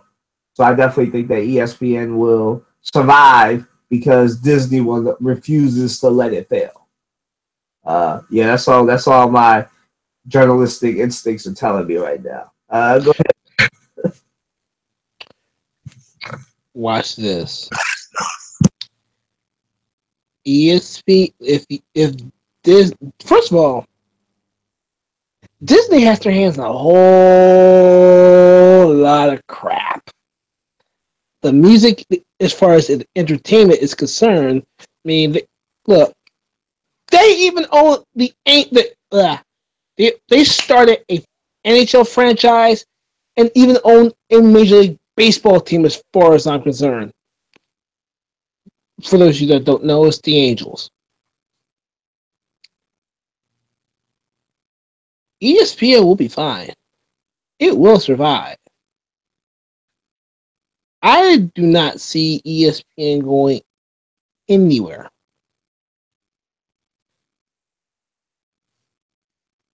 Disney will find a way, and they always do. They'll find a way to make sure that they're one of their cash cows, ESPN, survives. Never mind the movies, their music side, which the music side of things. That's a big multi-billion-dollar company, acquiring a lot. They even got ABC. That's for those of you that don't have it figured out yet. ESPN is really ABC Sports Network, really. If you haven't figured that out yet. In short, they're gonna be fine. It's Disney. As much as I hate Disney, I loathe Disney to a certain degree. They're gonna be fine. I don't see them going away no time soon. I'm gonna leave it at that.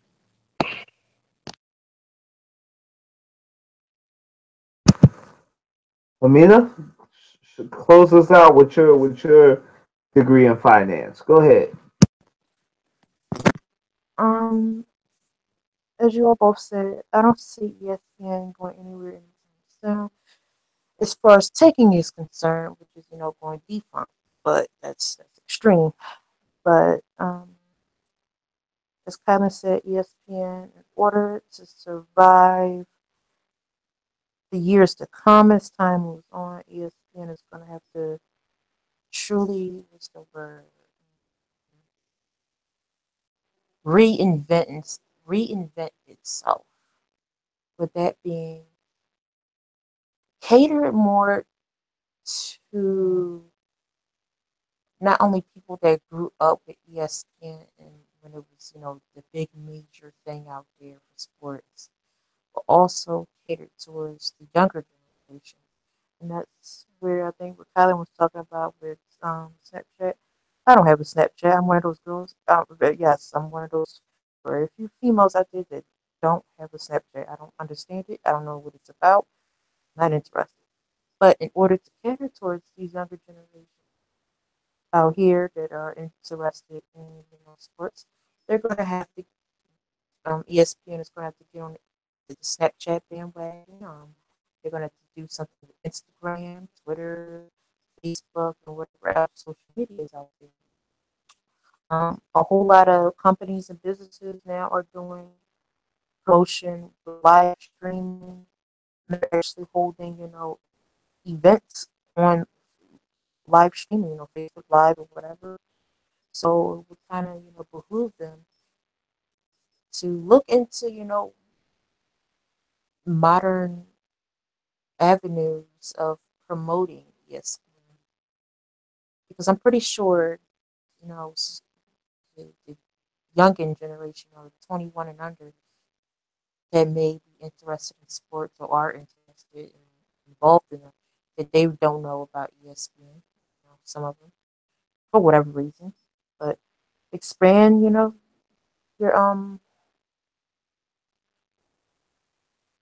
target demographics, get out there.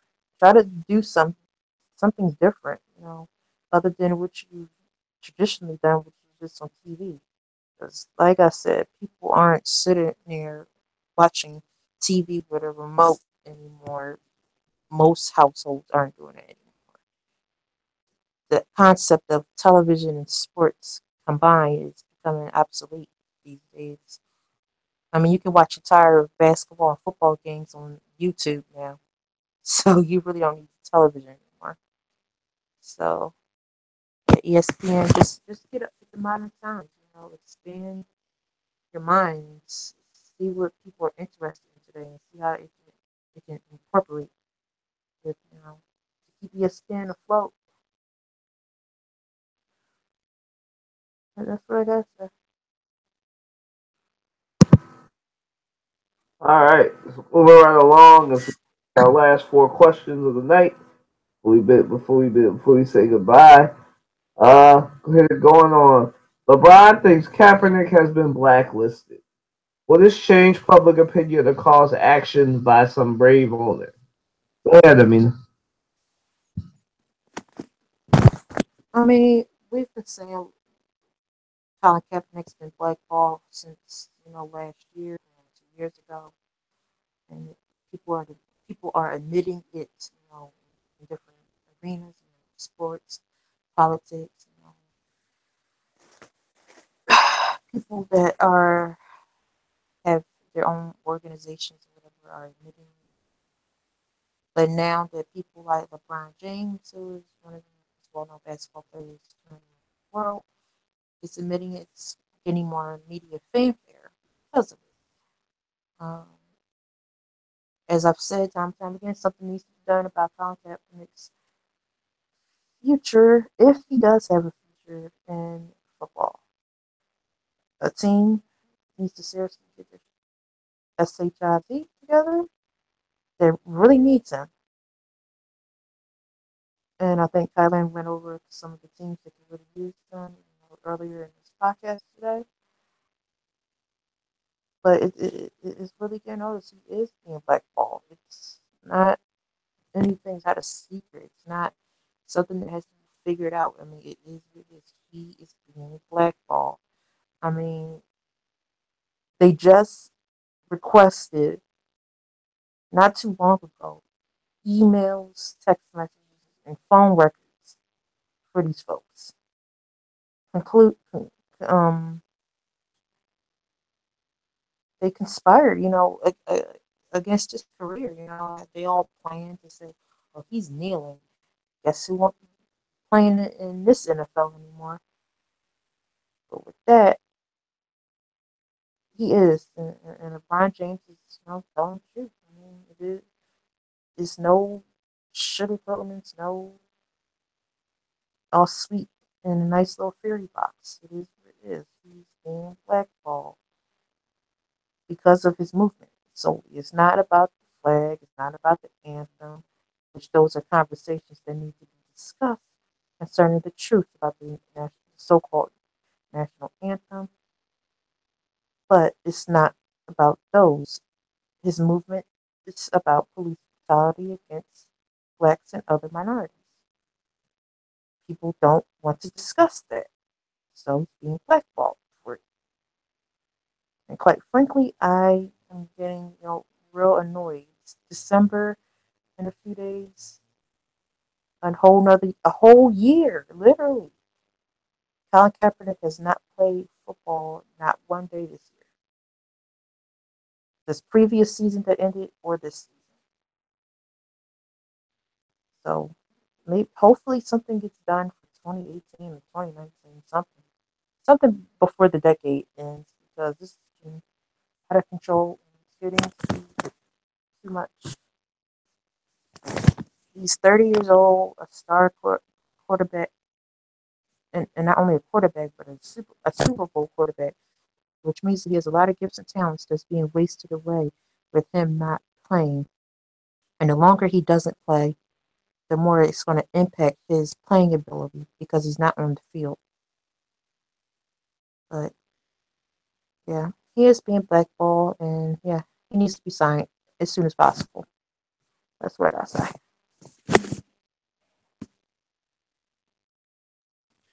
Isn't it obvious? Isn't it? Isn't it like very very obvious? A Super Bowl quarterback that has not been signed, but yet you have these bum behind quarterbacks, second, third tier BS quarterbacks, minus the ones that were drafted, playing in the National Football League. Okay, let's run down the list. Any quarterback in Cleveland, any quarterback in Denver, even, or I'll go one step further. The San Francisco 49ers did that man a disservice. I mean, first of all, let's start from the beginning. The fact that you fired one of the Jim Harbaugh, you fired that man for what? And that man done sent your team back to the Super Bowl with Colin Kaepernick. And you remember Kaepernicking back in the day? But look, let's start there. And then you fire him, you bring this Chip Kelly, bring that dope over and destroyed the franchise. Destroyed it. Tack on the protests and everything else. San Francisco mishandled it from the get-go. And it spread to the NFL. Yes, he will play. But I'll be honest with you. It is asinine that he's not playing. He really got blackballed. And I kind of agree with, and I really have to agree with this man. Here's my take on it, though. It's obvious. If for us black folk, I mean, it don't take a. It's not rocket science. We see the nonsense. We see the BS that's going on. And you're going to tell me, and you're going to sit here, and you're going to literally say, like, no, hold on. Green Bay lost Aaron Rodgers, okay, for pretty much the whole entire season. You got Brett Hundley. Jacob Brissett's running Indy right now. Houston lost to Deshaun Watson. I mean, I can understand Miami's problem. But who? Jay Cutler, really? Jay Cutler, really? Jay Cutler? Jay Cutler, really? Jay Cutler? Like, seriously? Jay freaking Cutler? I mean, we can go down the list. Seriously. And you're telling me, I mean, look, I'll give Blake Bortles a wee bit of credit because he has a running game. But still, all those teams I've named, all those teams I listed, hell, even the what's that team called? The New York Giants, even. I mean, Eli's at the back of his career, but that's a bad situation. Because frankly, the head coach over there, I forgot his name because I'm glad I forgot. I don't know his name right now because this team is 2-9 or 2-8 for that matter. Excuse me. It makes no sense, none whatsoever. He's being blackballed. Next. Yeah, I've got nothing to add on this topic. Matt Demeter killed it, so we're gonna move on to our next one. All right, guys. Should Jerry Jones just stop fighting Roger Goodell in the NFL? I'll start. Yes, he should. It's getting to a point where it's redundant, man.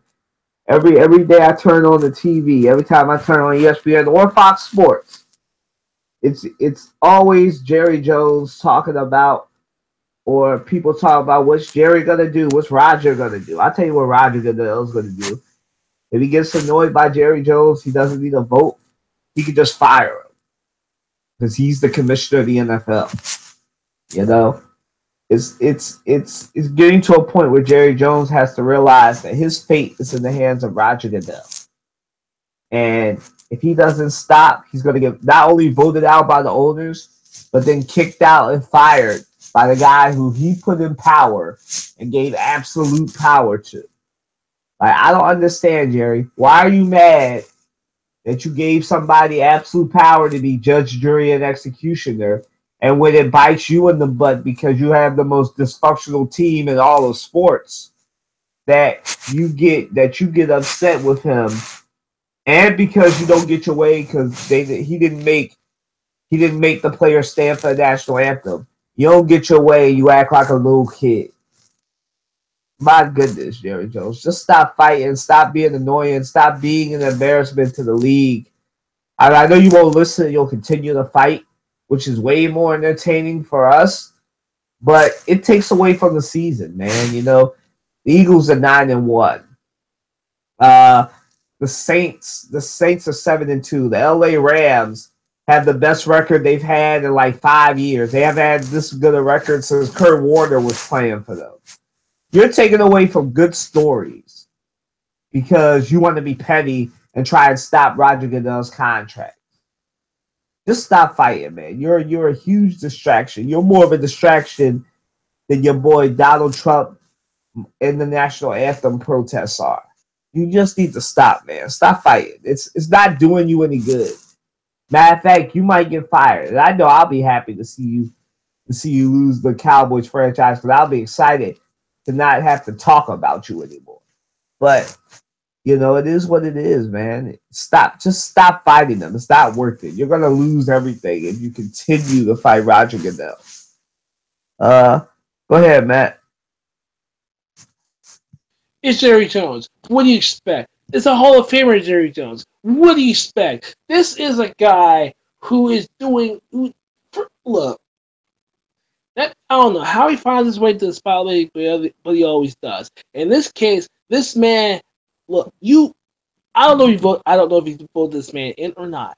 But the fact of the matter is, right now, he is the commissioner of the National Fellas League. Okay, the National Football League. Okay. The fact of the matter, the thing is simply this: you may disagree with that man. In fact, a lot of us disagree with Roger Goodell. Okay. I'm kind of mad. I'm to the point. I'm pissed off the words though. He changed the Super Bowl logos to make them all uniform, and I hate uniformity. That's another story. And back to Jerry Jones.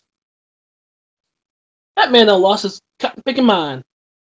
I mean, the fact of the matter is, you fought tooth and nail to handle the Ezekiel Elliott situation, right? You knew, knowing full well it was a losing cause. Now your team is on playoff life support, okay, and you don't have your best running back on the field because you're too busy trying to fight the appeal process, okay? This is the NFL. Most appeals you're not going to win. And now you don't lost. Now you and the commissioner going at it. Just ask Tom Brady. Exactly. Like, look, with Roger Goodell, you know that man loves power. You know he likes to flex his muscle. You know he wants to show how big his whatever it is. You know it. Everyone knows it. It's annoying. It's stupid. But you know what? You want power? How about you want to flex your muscle? How about that you influence those owners of yours your owner buddies, and you make your mutiny of your own. You oust that man yourself when it comes down to vote for a new contract for him. Okay, there are so many different ways you can fight this battle, but to fight him over something stupid what you're doing, including the stupid appeals process, is getting to my nerves. Stop worrying about outside factors and run your own franchise, which, by the way, you're running it to the ground, by the way, because you're making these delusional Cowboys fans think that you can uh still win the Super Bowl and he's gonna do this right and do that right. I don't look. At the end of the day, take care of what you need to take care of because you're doing a horrible job running your franchise at this point, running it to the ground. This is and oh, by the way, I'm on a lot of Cowboys fans were saying I'm kind of on the record for it too. That I'm sorry, Jason Garrett needs to go. He definitely needs to go.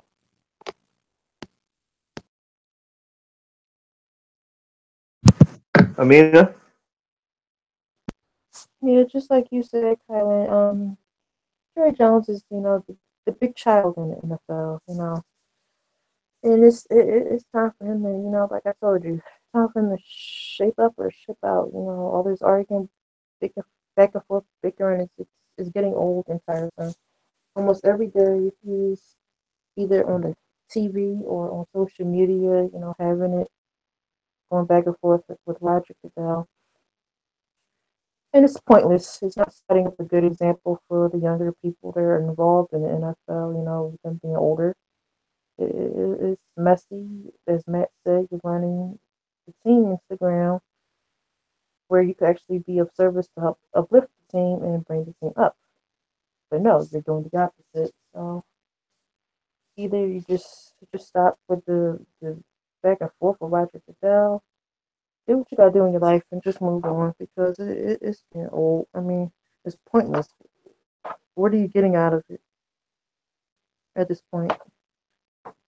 Nothing from what I can see.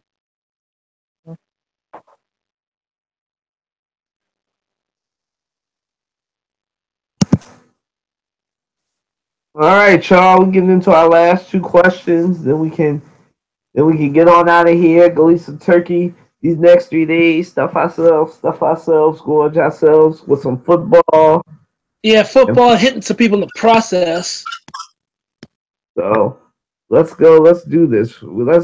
I have the one thing Matt's been raring to go on forever. Eagles versus Cowboys reaction. Let's keep it to 2 minutes or less. I'll start. Man, look, I was a little bit concerned. My team was suffering the bye week blues, double B, the BWB, bye week blues, man. They came out slow. The kicker missed the field goal, although we later found out that he had a concussion from a couple plays before that. But the Eagles pulled it out. They stopped the mud hole in the Cowboys, beat them bad, 37-9 in their place. Man, the Carson Wentz was rocking out on all cylinders. What a throw to him, to Alshon Jeffrey, that throw that only he could make. That Aaron Rodgers, Brett Favre throw, man. My man's a gunslinger. He's going to be great to come. He's the face of the NFL, man. He's going to be one of the best football players in Eagles history, maybe even in the league, man. And this is only his second year. I just want to throw that in there. This is only his second year. To the Cowboys, man, they look like a shell of themselves without Tyron Smith and Ezekiel Elliott. But I don't even think Ezekiel Elliott would have made up the difference, man. Dak Prescott had a bad game. And the Eagles, man, just keep on moving. Even down the kicker, they just went for two and kept making it, man. This team plays for each other. They're the best. They're the most well-balanced team in the NFL, man. They have great offense and great defense. Not many teams can say that the Eagles that they are a deep team on offense and defense, good at both. The Eagles, though, they are the most complete team in the NFL. That's what I'll say. They are the most complete team in the NFL because they're good on all sides of the ball, special teams, defense, and offense. Man, you can't compete with that. and they just may get to a Super Bowl. They are 9-1. They face the Bears. That'll probably be another blowout for them. So they'll probably be 10-1 by next week. And just be excited, man. It's an exciting time to be an Eagles fan. Carson Wentz. Man, it's an exciting time to be a Philadelphia sports fan. But, man, they stopped the Mudholders Cowboys. And just to be clear, where they at, though? Where them Cowboys fans at that was running their mouths about rings and how they were going to be the one, they were going to be the two, and not an 8-2, but they couldn't even be the two. They weren't even good enough to be number two. Like, you know, they just didn't even bother to show up for that game. They gave up. Go ahead, Matt. You know what, son? I couldn't wait till Monday. I could not wait to. I saw Skip Bayless rant and cry and gripe and complain and bitch and moan about his Dallas Cowboys just got desecrated. Wait, look, I'll admit to this. The first half of the game got me a little bit concerned and worried. Oh yeah, I know me and this hate about to be hating soon, but that's another story. But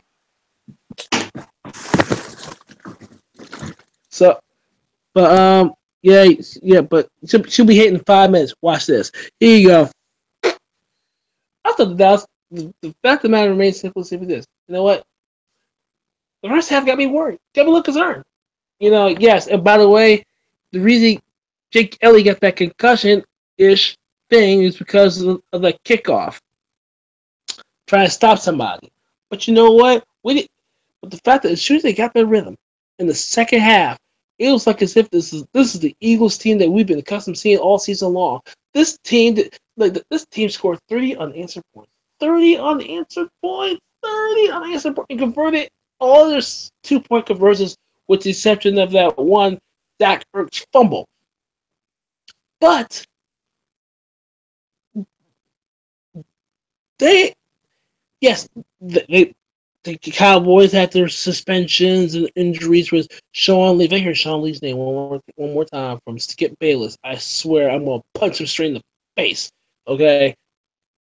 Sean Lee or not, and no left tackle or not, excuse me, here's our, we have no excuse either. We don't have a left. We out with our Hall of Fame left tackle. We lost our middle linebacker. We lost our key special teams guy. Our first kicker got injured.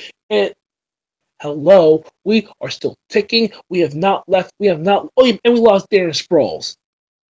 So we have not lost a beat at all. We have not lost a step at all. I mean, let's be real. No one really liked our first kicker anyway. I know I didn't. He missed too many field goals. I was so happy to have Jake Elliott. But still, nobody misses. I don't even remember the other guy's name. That's how much Cody Parkey. No, not no. There was a guy that replaced Cody Parkey. What was his name? Alex Henry, then Cody Parkey. Yeah, but then there was a guy that replaced him that Jake Elliott replaced. The guy from the Dolphins. It was Sturgis. That's his name. Sturgis. I mean, look, Sturgis outkicked Cody Parkey. But anyway, the fact of the matter is, we lost all those pieces. We lost all those players through the injuries. Just injuries. But Vitai's holding his own at left tackle. I haven't heard a lick of issues in the linebacker core because, well, the front four is doing their job. I mean, the secondary is doing a phenomenal job. Ronald Darby is good as advertised, okay? This team is clicking on all cylinders. And for what I have seen so far, this team, and the concept is, this is the most complete team we have seen thus far, and they have every right to be 9-1. I am very cautious to say the word Super Bowl, but you know what? I think this team is built for that stage. Carson Wentz, while is amazing every game out, is literally, that man is like Randall Cunningham and Donovan McNabb rolled up into one, and here out came this kid from North Dakota. But the fact of the matter is, that game was great. That game was awesome. It was great. It's in the Facebook, Twitter, Instagram, social media world. I did not hear not one cotton picking Cowboy fan, well, except one, talking about that we still them boys. Like, y'all, look, you are 5-5 now. Your playoff lives is on the line. Amina, you better take this mic. You better take this mic right now. Amina, you better take this mic. All I got to say before Amina goes is, we them Eagles fly, Eagles fly. Go ahead, Amina. Huh? Mm-hmm. It's not we them boys anymore. It's we them Eagles. Go ahead. I got Jack Date's slogan.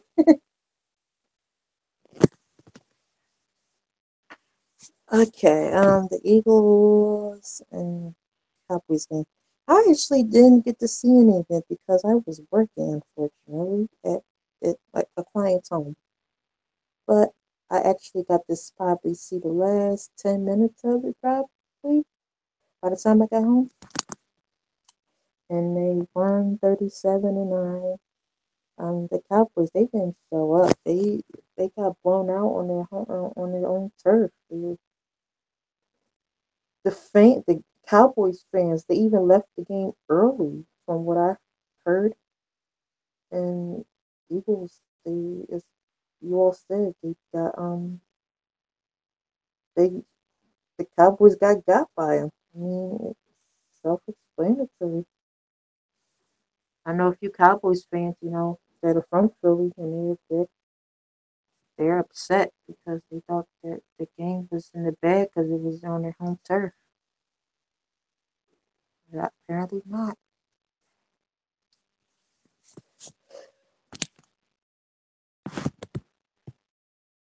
But y'all kind of nailed it in the coffin. And it was what it is. All right. Well, our final segment, we are bringing it back because Oh, God. of this controversy, drinking that haterade.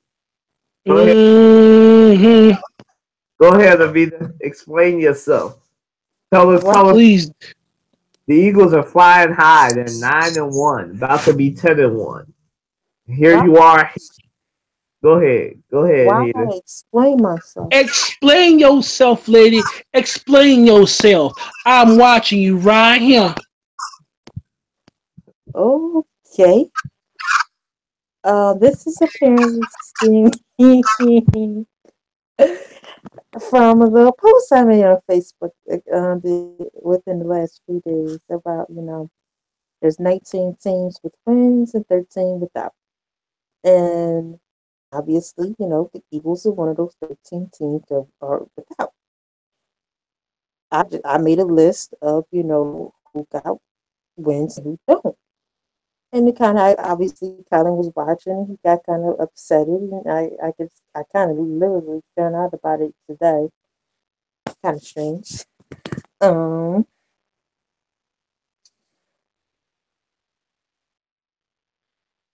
Concerning the Eagles, yes, they're 9-1 tonight. Yes, they have the best record for now in the NFL. Yes, all the pieces of their puzzle have been put together for now. But their team has a lot of people that just came on this season and last season. So we don't know. As a sports fan, we don't know where this team is going to be future-wise.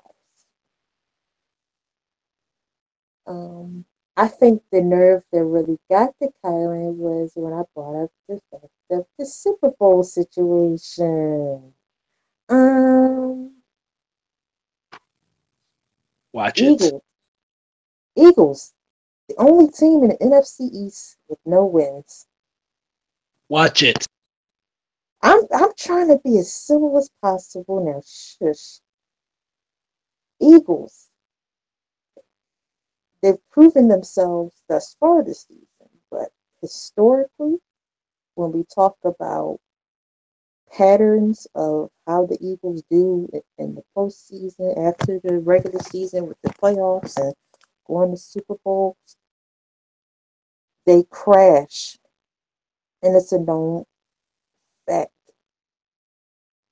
Preseason is preseason, regular season is You are flirting season. on blasphemy territory. Playoffs are playoffs, and Super Bowl is Super Bowl. They're not all the same thing, and for some reason, when the Eagles get to a certain point, they just fall off the horse. I'm just, I'm not hating. I'm being honest. I'm looking at records of the Eagles, online. They go back to way back when, and they make it far, but they don't complete the job. I'm not talking about this current team. I'm talking about overall. Sure, they have a shot at the Super Bowl right now. Sure, they have a shot at going to the playoffs right now. But when it matters most concerning the Eagles, based on the Eagles' history, they don't show up at the end. So my thing is, Eagles fans are going crazy right now. I mean, some of the things I've seen on social media. I mean, folks are getting Super Bowl 2018 tattoos with the Eagles word on them. They don't count. People are already planning Super Bowl parties for the Eagles. My thing is, I would do the same thing. I don't care who it is. You would plan a Super Bowl party. This is a good time to plan a party right now. Us, it still happens to be that we're the best team in football right now. Don't give me that. Don't give me that nonsensical nonsense. Keep treading on water. Keep treading. my thing is, the Eagles have let their fans down in Eagles history twice, 1981, 2005. Don't put all your eggs in one basket at once. Play it by one game at a time. Don't celebrate until they actually have the ring in their hand. Eagles have been known to let their fans down when it matters the most, and I'm just being honest. I mean, it's I not got a secret. I gotta stop you there. I gotta stop you there. I gotta stop you there. I have to. I'm I sorry. mean, why? End of It's the the truth. end of the defense of fandom. Fandom. Okay.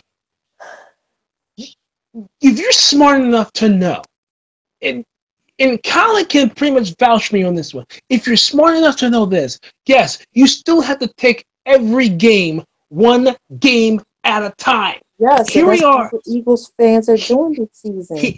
Here we are. But hold on. Here we are now going into week 12. And in week 12, and based on the situation that you have right now, the division be damned. Now we're looking at, okay, we're going to shoot for home field advantage through the course of the whole entire playoffs. All roads must lead through Philadelphia. If you want to get to Minnesota, it has to get through Philadelphia. Now, here's the thing. Here's what we're very smart and keen on. If you haven't picked this up yet, yes, the talk of Super Bowl is starting to permeate more and more because we are seeing how good this team really is, how Doug Peterson has literally committed to the run a lot more. And oh, by the way, the offensive line is pretty much solid. Okay, solid. Now we can gauge ourselves against the Patriots and the Steelers and the Seahawks, even the Vikings. Which, oh, by the way, we have to face the Rams on the road. This and albeit if we face the Saints, which by the way, it's a tough place to play in New Orleans. But I'd rather play them in Philadelphia versus the Superdome. Philly fans know the deal. They know the deal. The average Philadelphia fan understands that 1960 is lingering, is hanging over your head. We know the fact that we haven't won a Super Bowl yet. We're sick and tired of Cowboy fans flaunting their damn rings. We're sick and tired of Steeler fans on the other side of the state flaunting their 5-6 rings, and we have no beef with them. No beef whatsoever. None at all. But the point is, we are sick and tired of being constantly reminded of, well, you haven't won Super Bowl yet. You always get this point. You know what? There's 32 franchises in the National Football League. 32, and only one can only win it all. All 31 can just go away. And look, the mad dash, the 16-game sprint that is the NFL season, mind you, of the 32 franchises. Oh yeah, I can't figure it out. Of the 32 franchises, if this is true, mind you, 20 of them are going home on the first slew. 20 of them. So with that being said, we have every right to be excited right now because we know how good this team really is. This team is that awesome and this team is that good. Don't you ever in your life besmirch this team and be like, well, you always fail every year. Well, guess what? It ain't hurt to try. It ain't hurt to try. It ain't hurt to say, you know what? We're gonna be here until we die. And guess what? We're gonna try it again. I understand that, and I love y'all. Don't be that blast. Get that blasphemy out of here. It's not the. I mean, I don't really have nothing to add except for win a title this decade. I mean, that's what I got to say. Half these people who talk about rings, their teams haven't won anything since not Jim Johnson, since Jimmy Johnson was the coach of their team, or John Gruden was a coach of their team, or they had Warren Sapp on their team, and Rich Gannon was the quarterback the last time you won a Super Bowl, and there was a Bush in office the last time you won a Super Bowl. You know, some people say wins don't expire, but I mean, you can ask Jerry Jones and Al Davis about that one. So you know, I mean, Jimmy Johnson is on Fox Sports right now because of the fact that he couldn't win, didn't have it no more. So it is what it is. But I also add this: the last 2 times the Eagles have won a title or a championship, they had somebody with the number 11 on their team. So maybe the Eagles will win one. Maybe not this. Maybe it'll be this year. Maybe it won't. But either way. We're going to keep chugging as long as we got Carson Wentz and weapons. We'll always be in it, and we will win the Super Bowl in the next 3 to 4 years. I'll say that. That's how I closed out. We're going to win the Super Bowl in the next 3 to 4 years. Now, the Raiders, after we're done stopping the mud hole in the Raiders come Christmas Day, and we blow them out, and everybody's on here talking about how the Raiders is trash, we'll revisit this conversation. Yeah. So Amina's excited because she thinks her Raiders will be like the Chiefs from the AFC to beat the Eagles, but she knows it's not going to happen. We don't really care about Beast Mode, but we certainly don't care about Derek Carr not being able to throw, which would be great. That means they only can run, and the Eagles have not given up 100-yard in a long, long time. So I'm quite confident that we'll be able to beat the Raiders. But one game at a time. Right now, our focus is on the Chicago Bears. After we blow them out, then we'll start thinking about the next team. But Eagles fly. whatever it is for the Raiders. We got a Saints fan that's in here. So I'm gonna stay away from getting Matt in trouble and calling them the Aints. But they pulled it out. We'll see if we'll face the Saints again, whether it be at home or in the Mercedes-Benz Superdome again. But yeah, Hey! Don't get me caught in trouble. Don't get me in trouble with the Saints. Do not get me in trouble. I said maybe we'll play them in the playoffs. I didn't call them the Aints. The Saints are a great team. All right, we're gonna try to keep Matt out the doghouse this week. The Saints are a great team. They're just not better than the Eagles. So yeah, that's a wrap. I hope y'all like this on the Tuesday night. Kind of had to get this together. I want to thank Matt and Amina for coming out, even though we all have to work. Lord willing, tomorrow. We thank you all for coming out. Enjoy your holiday. Be safe. Make good decisions. Definitely.